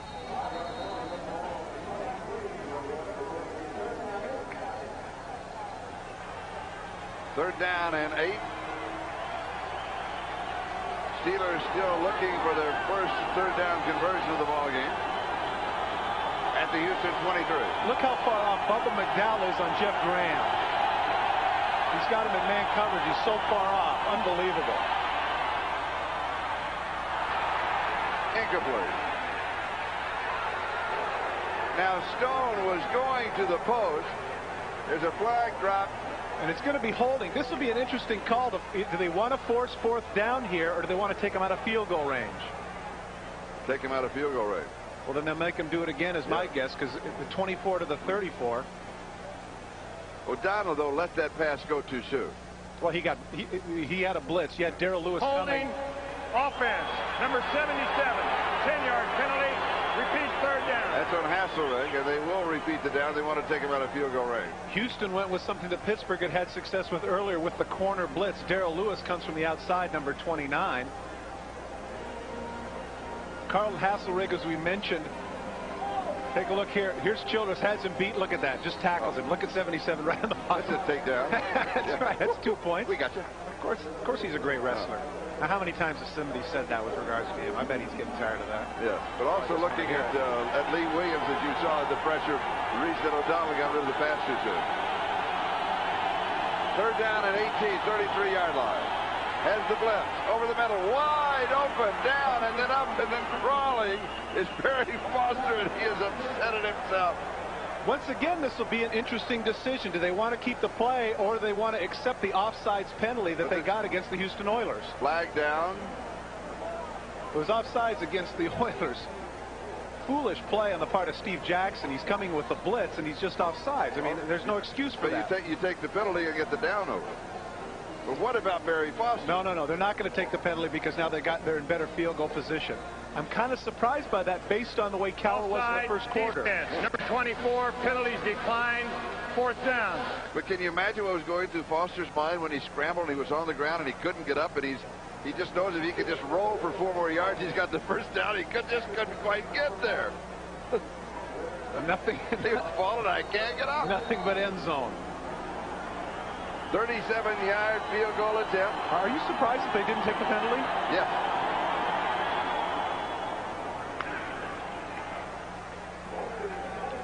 And the Steelers pull within 2, 24-22. Back for the kickoff. We built this business. I hit the brakes. You know, they're anti-lock brakes. It was close, but we stopped in time. Built this business. Every year they plant new trees. Dad said they make good things for trees. After my accident, they advanced my insurance benefits and built me a ramp and got me back on my feet. We built this business to build your dreams. When we ask a race engine to do 500 miles, it's like asking a streetcar engine to do 100,000 miles. And we're asking it to do it on no oil changes. We demand a lot out of our motor oil. Pennzoil has stood up to every test that we put it through. Pennzoil gives me the confidence I need. The more engine protection you have, the harder you can drive it, and the closer to the front you'll be. I've always had a tremendous amount of confidence in Pennzoil. Performance, protection, quality. That's what Pennzoil means to me. You ought to try new KFC popcorn chicken. Bite-sized morsels of tender, crispy chicken, delicious. I call them the Colonel's Kernels. Get it? New KFC popcorn chicken, a fun deal in Lake Edna or your neck of the woods. Oil, the lifeblood of your engine. So the most vital organ is your oil filter. That's why you need Fram Extra Guard. Unique glass fiber paper stops more dirt than any other filter. Fram Extra Guard, the best protection ever. The Bills, Jim Kelly and the NFL's top offensive machine have reached the Super Bowl 2 years running. The 49ers, they've made the playoffs 8 times in the last 9 years. Now, 2 NFL powerhouses air it out. Part of an NBC football doubleheader next Sunday. 1 minute and 26 seconds left. Time remaining, third quarter. 24-22, Gary Anderson kicking off. Steelers trail by 2. Anderson with 3 field goals in the ball game. Here's Harris on the return to the 20 and an out of bounds. In the third quarter, look at this. Time of possession. Nearly 6 minutes more than Houston, and as we mentioned earlier, that's what Ron Earhart was about, trying to keep Warren Moon off the field, and that's exactly what the Pittsburgh Steelers have done. But then again, give credit to the Houston Oilers defense, which has only given up 2 field goals during that stretch. So Houston now from their own 25-yard line.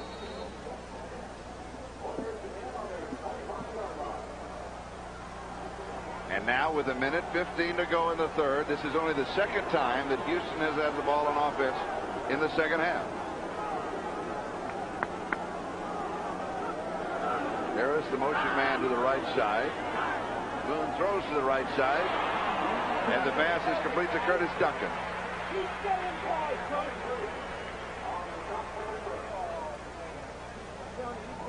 John Jackson, who had that sprained left ankle, they x-rayed it, and they're checking. I guess they're checking it. Well, it looks all right. He's smiling. That's right. That's the tape over. Here it is. Trust me, that's what they do. I don't see a line. Tape him up. He's fine. Here, we'll show you. Look, hey, believe me. You don't believe me? I'll know show you the X-ray. Exactly. That's exactly right. I guarantee you that's what it is. Houston now for their own 41-yard line, first down. After this play, I'll tell you a story about that that's somewhat entertaining. Lorenzo White, the ball carrier. Play was already dead. We're playing the Denver Broncos, and I catch them, the silver and black team. Okay. The Los Angeles Raiders. And I reach up for a pass, and Randy Gradishar, who you remember was an all-pro backer, could really hit. I mean, hits me square in the ribs. and I won at halftime. I mean, it's just killing me. And they give me an X-ray, and as we're wandering out, you know, I'm getting them taped up, and I say, "What's the deal?" He looks me right in the eye and goes, "They're broken." You know, but there's no, "We're going to hold you out" or anything. It's like, well, yeah, they're broken. So you know, so well, we're not paying you to sit around. And so you played. Yeah, I did. Oh. Yeah, sure. It's not their pain. I can understand their decision. Pressure. And he gets it off and completes it to Jeffries. Oh, and Moon took a hit, too. Jeffries comes up limping. Well, he took a hit again from Rod Woodson. Woodson coming with the corner blitz, but one of the things that happens with that corner blitz is, as you said, they leave man for man. That is the end of the third quarter. And we'll be right back after these messages from your local station.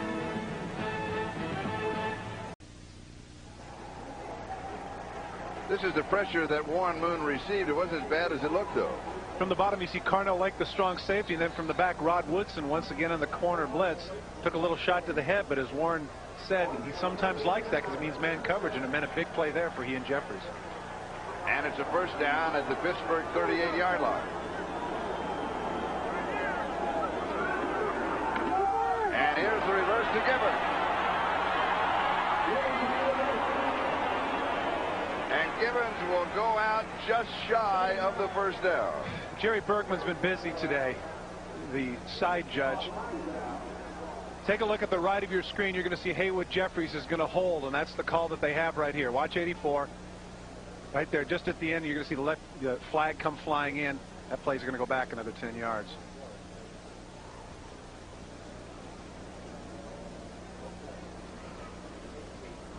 Haywood should have just left him alone.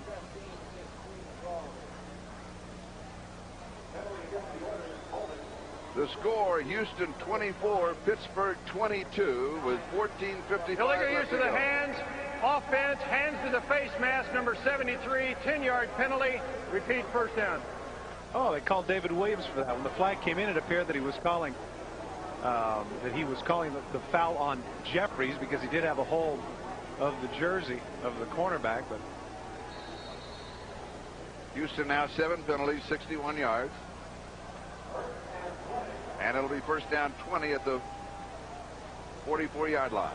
Just saw a look at Jack Pardee. Down 15. I was going to say Jack Pardee has had that furrowed brow all day. He's like us. He can't figure it out either.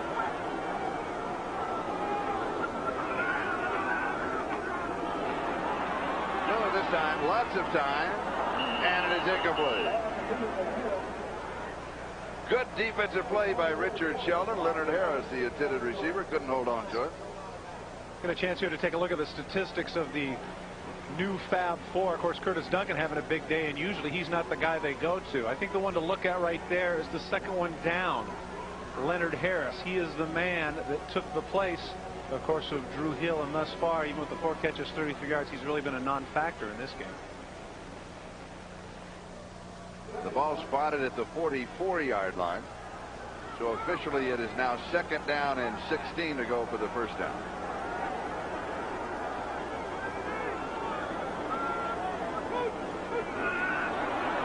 Pittsburgh offsides. Gibbons with a sliding reception for the first down.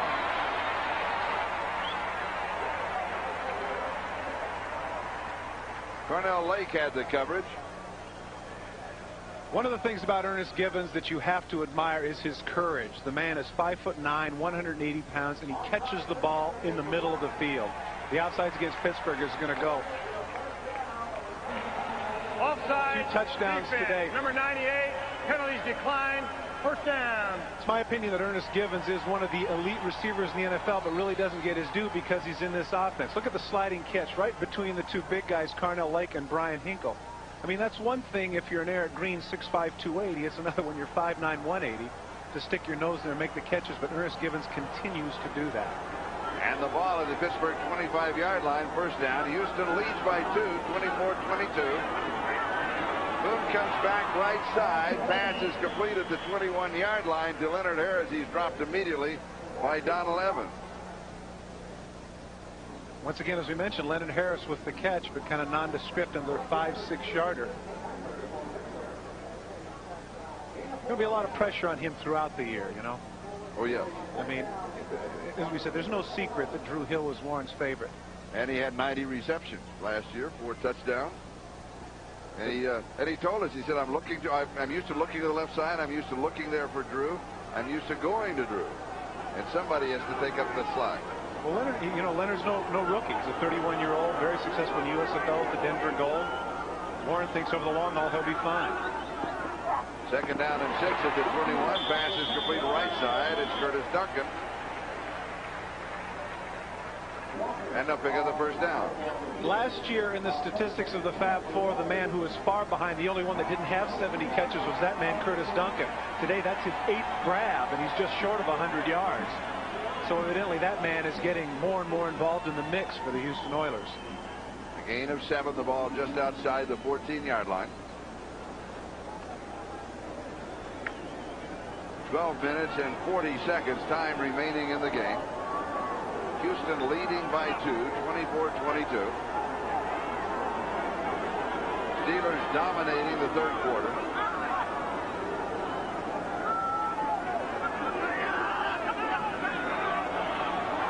And it is incomplete. Leonard Harris, the intended receiver.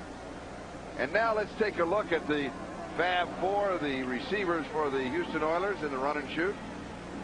As we mentioned there, the one to point out right now, of course, is Curtis Duncan, 8 for 98. He's made some big catches, some big first down catches for the Houston Oilers. And as you mentioned, the thing about Warren looking to his left, more and more he's having to find himself going other directions. And I don't know if that's because Harris is not getting open or it's just the fact that maybe he has a little more confidence in Duncan. Second and 10 at the 14. Here's the draw. Lorenzo White to the 5-yard line. Gain of 9. Good job by Bruce Matthews and Mike Munchak at the point of attack. Lorenzo White cuts to the outside. Watch the middle of your screen. He pushes Evans completely out. Look at the hole. Now Matthews comes out. That's the hole that enables him to get back. Ernest Givens gets away with a clip on Woodson downfield, but the official didn't see it. And now the Oilers have third and very short. Bruce Matthews, $1.1 million a year. Certainly you could argue that he might be the best center in the league. Not only does he play the position, but he also long snaps both punts and field goals. Houston has converted only 1 third down opportunity. They convert here. Lorenzo White cuts back and picks it up. It'll be first down and goal to go. He's slapping himself on the face mask because he knew if he could have kept his feet, he could have walked in for the score. Give credit to the right side of the line and give credit to Lorenzo for the cutback. Here you can see he sees it right there, cuts back. There's nobody in the middle because you rarely have a middle linebacker when you go against the run and shoot. That offensive line for Houston, Munchak a number 1 in 82, Matthews a number 1 in 83, Williams a number 1 in 89, Dawson was a number 2 in 84 with the Cardinals, and Max was a number 2 in 84 in the USFL for the Pittsburgh Maulers. And here is White, and they hold. The Steelers turn it back, led by Rod Woodson. As good a cut as he made the first time was as bad as the cut he made that time. If he cuts back to the middle again, he has the touchdown, but he decided to run wide. And inside the 5-yard line, the minute you start to go wide, that's where the defense is, and the penetration is there to string you out. And Woodson, once again, showing that he can support the run. Now, play a little with the numbers gauge. Third down, goal to go, 3-yard line. Houston leads by 2. If they do not go in, second down, but if they do not go in and score in the next 2 downs, still got to kick the field goal. Okay. Got to kick the field goal. And then go up by 5? Exactly. Then you make the other team go the length of the field to score a touchdown, which obviously Pittsburgh has had a struggle with here in the second half. This is the 12th play of the drive. Doing all the time in the world. Now he's out of time. Throws it away. It is intercepted. Here is Rod Woodson. Woodson to the 30. Woodson to the 40. Woodson to the 44-yard line of Houston. And Warren Moon is on the 15-yard line on his knees.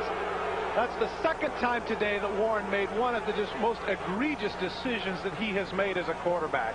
Absolutely awful there to throw that jump ball to Woodson. That was terrible. Ernest Gibbons showing a lot of speed to catch up to Woodson, who many people remember in Purdue was a NCAA high hurdler. As you mentioned, here it is, all the time in the world. Looks to his left, nobody there. Now he starts to bob and weave a little bit, pumps and comes back. Now he sees that he's about to be sacked. He just throws it straight up in the air. Straight up in the air. Look at this. This is a jump ball. I think he was just trying. I think he was trying to throw it out of the end zone. Look at that. Absolutely terrible. Now watch at the top of your screen. Watch the speed of Ernest Gibbons to slow him up just enough so that Dawson and Jeffries can make the tackle. Otherwise, Woodson goes the distance. 57 yards on the return by Rod Woodson. 4 interceptions for the Steelers secondary. 2 by Rod Woodson. Pittsburgh at the Houston 43. Here's Foster.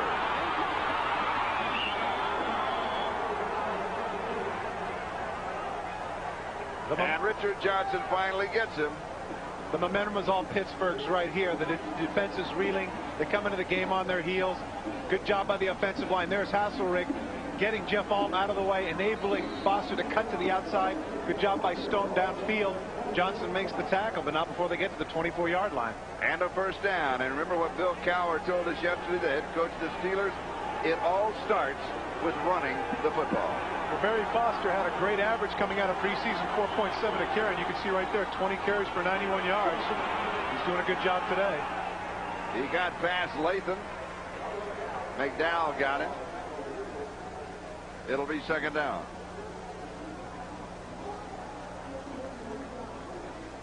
Charlie, I wonder if, given the circumstances of all the factors coming into this game, you know, Pittsburgh has their secondary depleted by injuries, a holdout of Thomas Everett, brand new coach, young team, you know, new quarterback in effect, getting over a quarterback thing, all of those things coming into the Dome, that maybe with an 11-point favorite role, that maybe Houston was overconfident. Maybe they didn't prepare as well as they could have, because it certainly is shown in the play today. They haven't been effective at all. Second down. Incomplete. Foster the intended receiver. Lewis had the coverage. It'll be third down at 10. Good coverage by the Oilers secondary. Darrell Lewis, one of the young guns from last year, one of the 4 rookies. Pittsburgh with their 4 interceptions, a total of 113 yards in interception return. Cometti, defensive coordinator for the Oilers.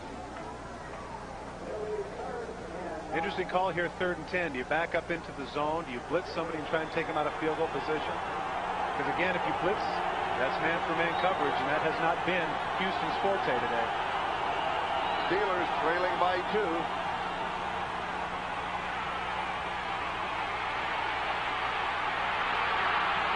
O'Donnell throws. It is caught, driven out of bounds. They will give him the catch.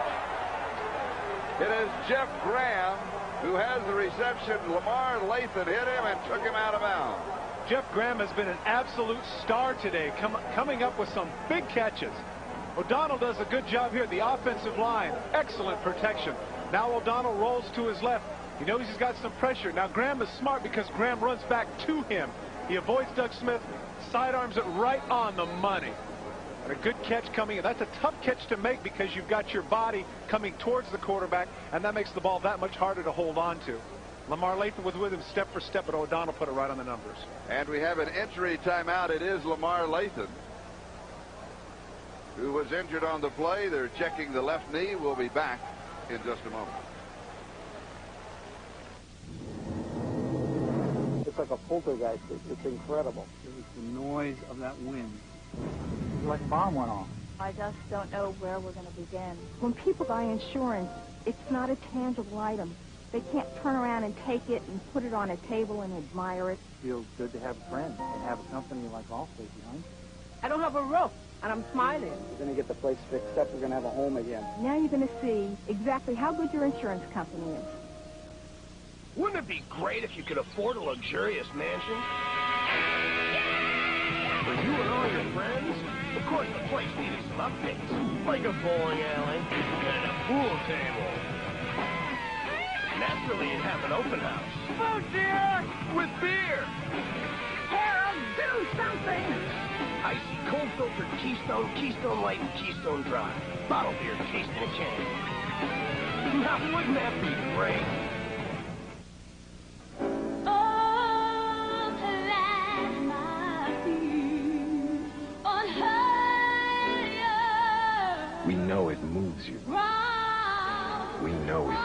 you.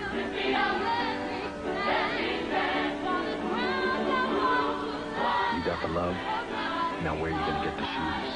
At Foot Locker, we've got above-the-rim shoes from Reebok. You got the love, we got the shoes. Foot Locker, where it all begins. The NFL on NBC is brought to you by Levi's new loose-fitting jeans, by Castrol Syntex, the new synthetic oil that protects in ways other oils can't, by the Beef Industry Council and Beef Board. Beef, it's what's for dinner.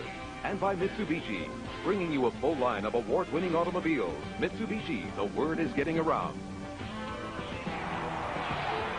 First down, goal to go at the 9-yard line. Touchdown, Steelers. Tight end Adrian Cooper. Charlie, what happened there was the man who just went in. Eddie Robinson replacing Lamar Lathan. Rick Graff ejected earlier in the game. That's exactly right. I don't think they plan on playing Eddie Robinson at all on defense, and he had Cooper man for man. Coming off the line of scrimmage, he couldn't stay with him, and McDonald put it right on the numbers. And Pittsburgh has the lead, 28-24, extra point to come.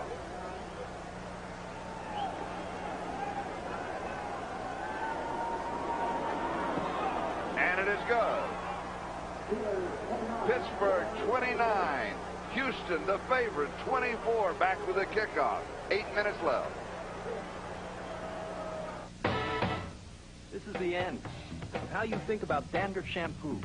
Of Head & Shoulders as you now know it. Now it's better. Because new Head & Shoulders gets to 10 times more of the places dandruff starts to help prevent flakes. Would you try this with your ordinary shampoo? I think not. No other shampoo has this formula. New Head & Shoulders. This could be the end of flakes. Period. Mitsubishi believes that a luxury car should offer something beyond the usual luxuries. It may be extraordinary power and control, a consummate blend of comfort and performance, or a state-of-the-art four-wheel drive system. The 3000 GT, the Diamante, the Montero.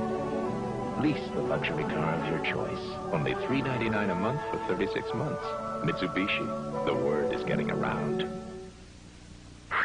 Burger King is a deal that's really making some noise. Every time you buy a Whopper sandwich, medium fries, and a medium Coca-Cola Classic, you get a 16-ounce Coke glass free. Collect a set and you can jam. I heard that. Your way, right away at Burger King now. Castrol GTX is the only leading motor oil that meets the world's toughest requirements for viscosity breakdown in every grade. This is the only way to get that kind of performance from any other leading brand. Castrol GTX, engineered for today's smaller cars. That's what you're going to wear? No, not at all. Newlyweds Paul Reiser and Helen Hunt are mad about you this fall after Seinfeld. Pittsburgh leading Houston 29-24. The Steelers with 10 points. Off of turnovers, the last 7 coming as Rod Woodson set it up with his interception. Anderson to kick off. He just sails a floater. Here is Lewis on the return to the 23-yard line. And the Steelers are really fired up. Elnardo Webster. I've been waiting to say that name. Elnardo. Well, you can either hear the Boo Birds out here in Houston. They had a standing room only crowd for the home opener, and the anticipation, of course, was that being 11-point favorites, they're going to blow out this new team with the new coach. But needless to say, it hasn't worked out that way. And now the onus is upon Warren Moon to get him down the field and get him in the end zone. 7:58 time remaining. Steelers lead it 29-24. Warren Moon 4 interceptions.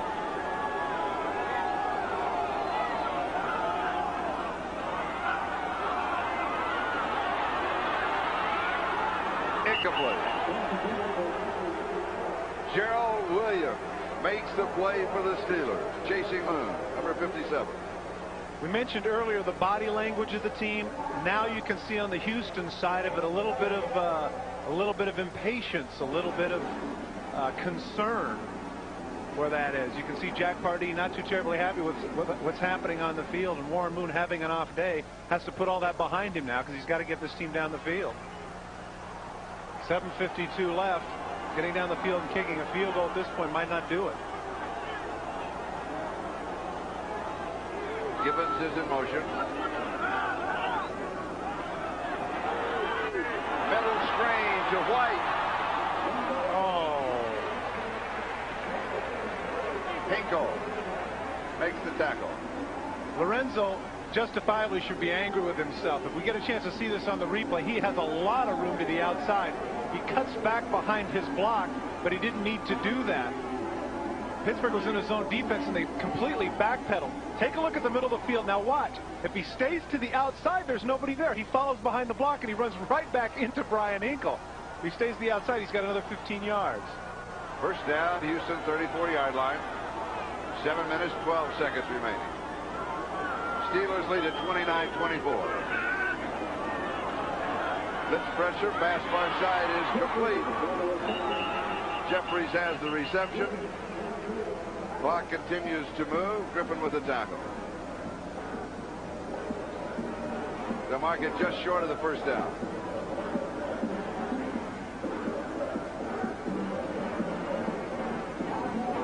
Second and 1.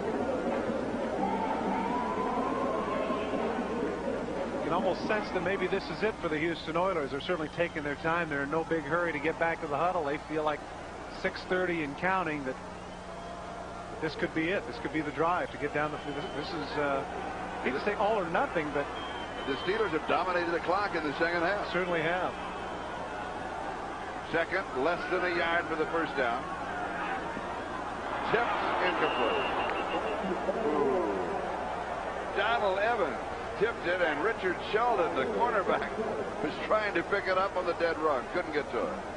Second time that's happened with Donald Evans. Earlier in the game, you recall, he batted a ball up in the air that ended up being an interception. Now this forces, you can see the frustration by Warren Moon. Now this forces him to hand off to Lorenzo White to get the first down, and I'll be interested to see what Pittsburgh has if they set up a goal line type situation maybe. If they could stuff White and make it a fourth down, that could be very interesting.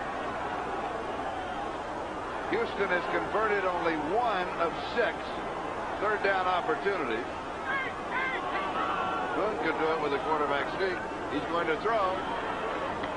Pass is complete to Harris, and he's got the first down as Larry Griffin makes the play for the Steelers.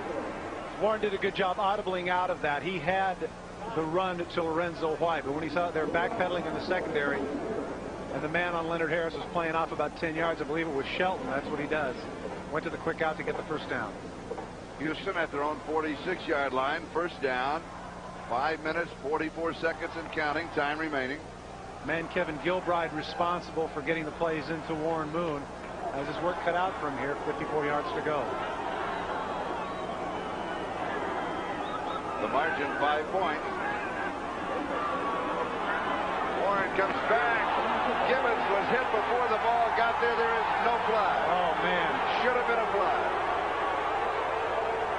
Larry Griffin, reserve strong safety, came up, and that was awfully close, and you're right. It looked like he might have hit him in the back just before the ball got there.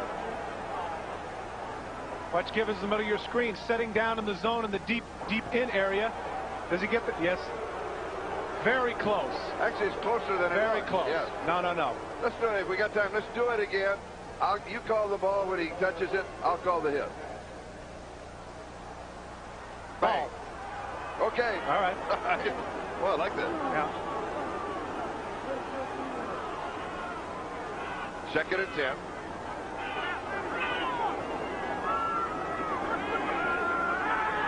Here's the draw.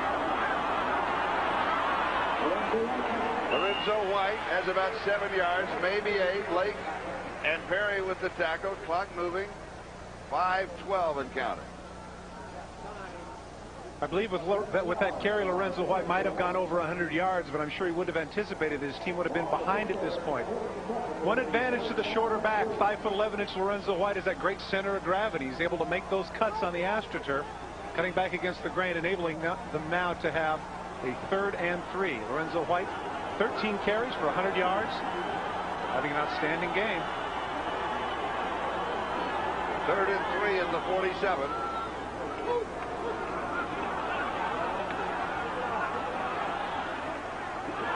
Incomplete at the 44-yard line. Now, to my way of thinking, that was definitely before. Do you want to do the ball and hit thing again? I'll do the hit, you'll do the ball. Okay. White, the intended receiver. Going to circle out of the backfield. Lorenzo White. Hinkle has him man for man. Lorenzo just wants to get the 3 yards. Ball. Man. Close again. 4th down and 3. Montgomery will be kicking. Take a look at the defense for the Pittsburgh Steelers. They will be in that safe. Everybody that's eligible, watch them, almost standing up. No way they're going to get a fake punt off. Goes for the corner. Doesn't get it. Into the end zone for the touchback. Bring the ball out to the 20-yard line. The Steelers will be on offense with 4 minutes and 25 seconds remaining, and Pittsburgh leading 29-24.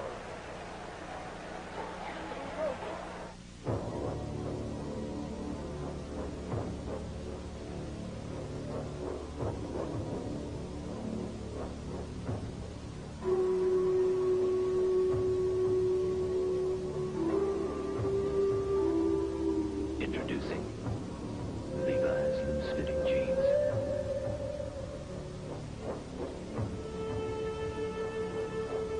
A loose interpretation of the original.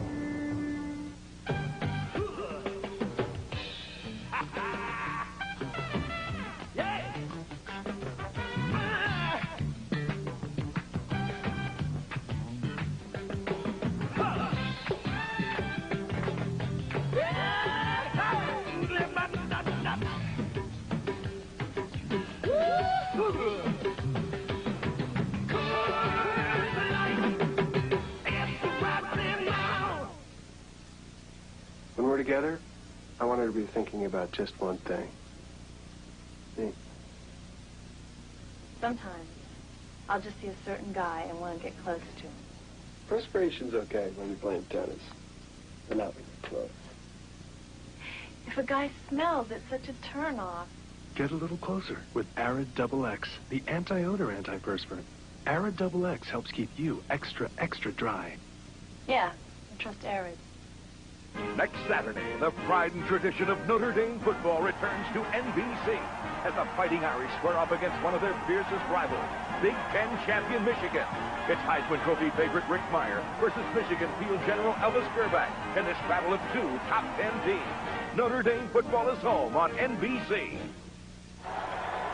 This is on videotape as we went away to commercial. He's motioning to Elnardo Webster. Webster got in a jawing contest with one of the Oilers, and he doesn't want any problems. You know, don't make any dumb mistakes. That's what he was talking to him about. Steelers have the lead and the football at their own 20-yard line. Barry Foster picks up a first down as he goes for 11 to the 31-yard line. And Barry Foster is over 100 yards, and this is not what Jack Pardee anticipated when he made the decision there with 4:25 left to kick it away. He was hoping that his defense could go 3 and punt. Now after that first down, that's not what's going to happen. Barry Foster has really taken off here in the second half, and give credit to the offensive line of the Steelers. Jackson Love, Dawson, Hasselrig, and Ilkin. Foster, 22 carries, 103 yards, and a touchdown. Time remaining 3:48 and counting. Steelers lead it 29-24.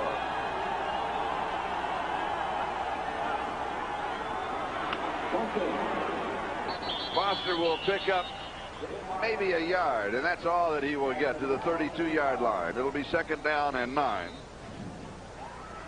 When we talked with Bill Cowher last night, this is his first official regular NFL season as a head coach, and as most of you know, he grew up in the Pittsburgh area. We've got a timeout on the field, and he told us, and can you believe this? I graduated from high school in 1975, and in 3 years it'll be my high school reunion. And I just might be, if I can last 3 years, the head coach of the Steelers when I go back to my 20th high school reunion. He said, I can't believe it's happening. Well, if this game is any indication of the future of Bill Cowher, I would say that that's a safe bet. Oh, yeah. He's from the Crafton area, as you know, just west of Pittsburgh. Take a look at this. I wanted to ask Jack Pardee if this was an advantage, being a little bit older than the rest of these young Bucks, but today it really hasn't worked out that way. You see Shula first year, Cowher first year, Belichick in his second year, all of them under the age of 40, and Jack Pardee, as many people know, been a coach of the year in a number of different divisions, including the NFL, the USFL, Southwest Conference and the old World Football League for those that followed football in those days. And at 3 years, that's just with the Oilers. Second down and 9. Play action fake, and it is incomplete. Coming back to Hodge. That stops the clock with 3:26 left to go in the ballgame. That was a heads-up play by Johnny Mead. It's actually a heads-up play on both sides. Neil O'Donnell comes in with a misdirection play. They have not done that the entire day. It's the counter boot made famous by the Washington Redskins, trying to get Merrill Hodge underneath, but Meads didn't buy it. Take a look at the misdirection. Now he's going to come out on the bootleg.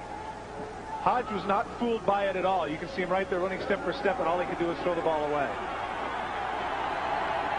Of course, the problem with that now is they just stopped the clock for Houston, and now, more than likely, if they don't call a draw play here and it's incomplete, that's going to enable Houston to stop the clock again. They practiced this week at Three Rivers Stadium with crowd noise pumped through all the speakers. They need it here. Going deep, incomplete. Charles Davenport, the intended receiver. Bo Orlando knocks the ball away, stops the clock. 3:20 left. Steelers will kick. If we can see at the end of the play, take a look at Bo Orlando in center field, number 26. At first, he decides he's going to try and intercept the ball. Now, watch at the last 26. He can't get the interception, so what does he do? He just waves his arms, bang! Make sure that if I can't get the interception, number 80 is not going to catch the ball. Heads-up play by Orlando. 4th down. Royals to kick. Corey Harris is the return man. Good catch. It was. Oh, yeah. Harris at the 17, to the 20. Returns to the 30-yard line. No flag. Houston with the ball. 3:09 time remaining. Pittsburgh with the lead, 29-24. I remember that they used to say about Don Coryell when they panned him on the sidelines. They used to say, this looks like a man with a migraine. I don't think you can necessarily say that about Jack Pardee, but this is a man who I've yet to see smile today, and he hasn't, quite frankly, hasn't had much to smile about. Houston at their own 30-yard line, first down. The margin is 5 points.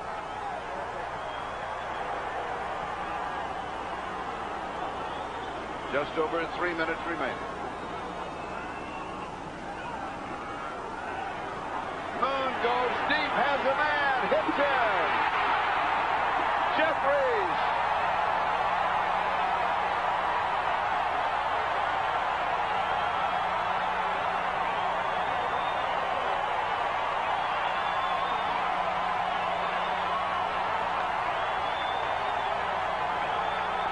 Man-for-man coverage. Richard Shelton right there. Shouldn't be looking in the backfield.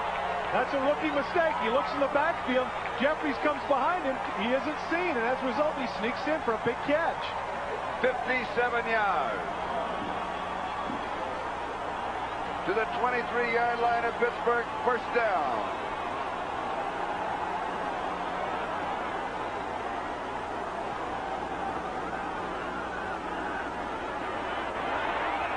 Complete, 13-yard line. Leonard Harris. Leonard Harris in the earlier drive made a big catch on a 3rd down. Can't tell from here whether or not he has the first. A little bit short. Curls up over the middle. Once again, look at the protection that Warren Moon is getting. If there's one thing he can't use the excuse of for his bad day, it's been protection. And also in those last 2 throws, throwing with more authority than he has in this ball game. Look for Lorenzo White here on 2nd and 1.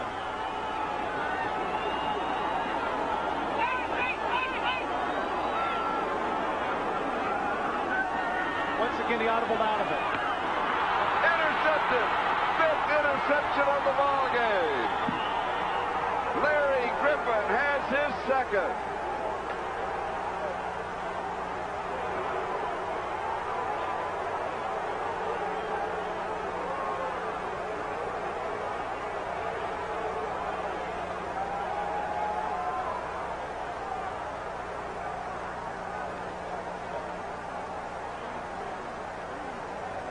Pittsburgh with the ball just outside their own 31. Here's the interception. 2nd and 1, the same situation. You knew they were going to go to Lorenzo White. He audibled out of it. He just completely overthrew Givens, and Griffin is right there to pick it off. Leonard Harris trying to get the ball out of it. Take a look at Jack Pardee reaction. Oh, no. Just awful. Warren has thrown for 2 touchdowns. He has thrown for 5 interceptions.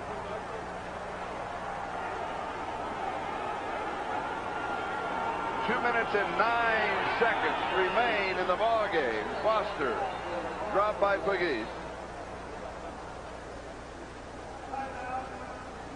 Heads-up play by Ray Childers to call the timeout before the 2-minute warning.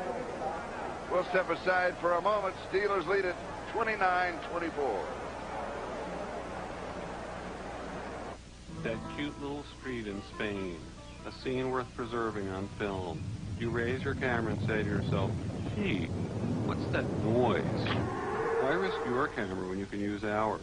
Fuji Quick Snap, one-time use cameras. Hey, use a spark plug that's tested to fire clean for 30,000 miles. Motorcraft.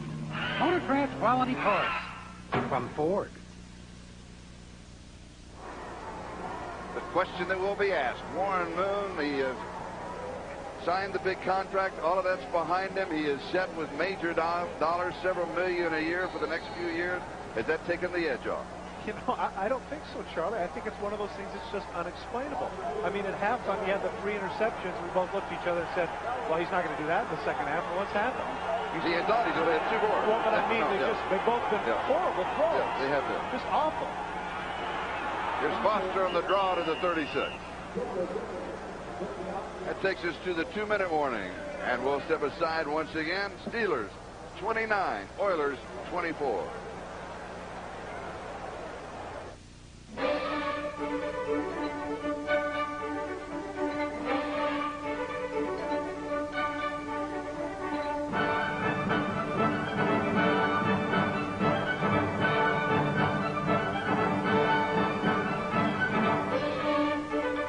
At the end of each day, all over the country, nothing satisfies so many people in so many ways. Beef. It's what's for dinner. Mitsubishi believes that a luxury car should offer something beyond the usual luxuries. It may be extraordinary power and control, a consummate blend of comfort and performance, or a state-of-the-art four-wheel drive system. The 3000 GT, the Diamante, the Montero. Lease the luxury car of your choice. Only $399 a month for 36 months. Mitsubishi, the word is getting around. 2 minutes to go here in the Astrodome. Stay with us. It's coming up after the game, the Old Spice NFL postgame report with Bob Costas, O.J. Simpson, and Joe Namath, and they'll be taking a look at several controversial calls in that New York Jet-Atlanta Falcon game. Pittsburgh leading here. This could be the upset of the opening weekend in the National Football League. If they can hold on, they lead by 5, 29-24. 2 minutes to go. But they face a 3rd down and 5, and they have had all kinds of problems on 3rd down. They are 0 for 9 in 3rd down opportunities. I was going to say, through all the time that we've been lamenting Warren Moon's plight, this is far from over. They can hold him here. Of course, in the punt, he's still going to have some time to get him up the field.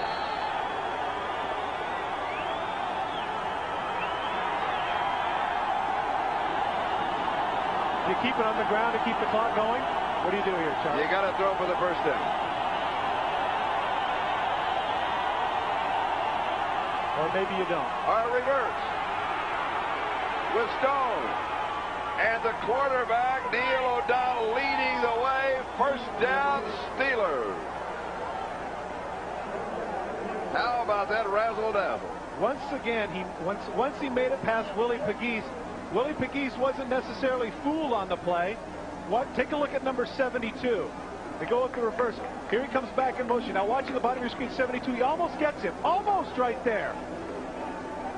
Once he does it, it's clear sailing for Dwight Stone right there past the 1st down marker. How did O'Donnell do? Well, he did a little bit better. His blocking has improved. It was a rolling ground block. Whatever it was, it worked. Key pickup by Stone. This game's history now, unless he fumbles. The ball at the Houston 46-yard line, 1st down.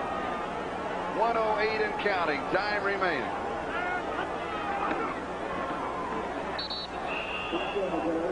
And Foster is dropped. Why hand the ball off here? Anybody that's watched football will never forget the miracle the Meadowlands. Why turn around and hand off? I agree with you. Houston stops the clock now with 58 seconds left to go. That is their last timeout for the Oilers. And Pittsburgh is only 58 seconds away from the celebration. Now, isn't this interesting? It shows a little youthful exuberance there on the part of Cowher. Look at the big smile that he has in his face. How many times have you seen veteran coaches who won't shake hands or won't smile until the thing is completely over with? Oh, with the wing. Boy, oh boy, I tell you what, he exudes some confidence, doesn't he? I tell you what, if this is the new breed of coaches in the NFL, I like it. I do too. The Steelers with their home opener, 4 o'clock next Sunday afternoon. They'll be hosting the New York Jets. Do we have a final on that the Jet-Atlanta game? Atlanta leading 20-7. No, that's now a final. Atlanta defeats the Jets 20-17. One thing about that man you can be sure of, he will not make excuses. Class act, Warren Moon. And you know, the funny thing is that you can see him nodding his head.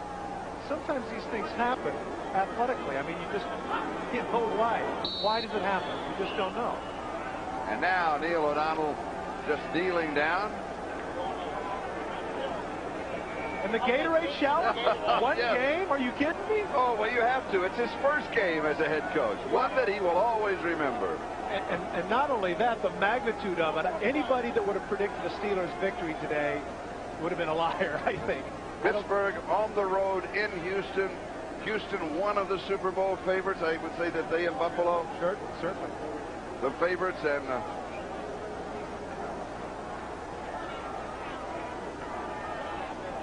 Barry Foster, 100-yard game. This man, Neil O'Donnell, while he might not have big numbers today, made some clutch throws. The one to Jeff Graham on the third down play to get him down there. Got to give a lot of credit to the Pittsburgh Steelers. They're young bucks. They played hard. That man right there suffering through arguably one of, if not his worst day as a pro. Warren congratulating Neil O'Donnell. Pittsburgh wins it 29-24. And don't forget the NFL Live post-game show, the Old Spice post-game report with all the scores and highlights. They'll be looking at the Atlanta controversy. I'm sure they'll also take a look at this, the upset of the opening weekend of this NFL season. The Pittsburgh Steelers defeating the Houston Oilers in the Astrodome by a score of 29-24. And we'll be back to Houston in just a moment.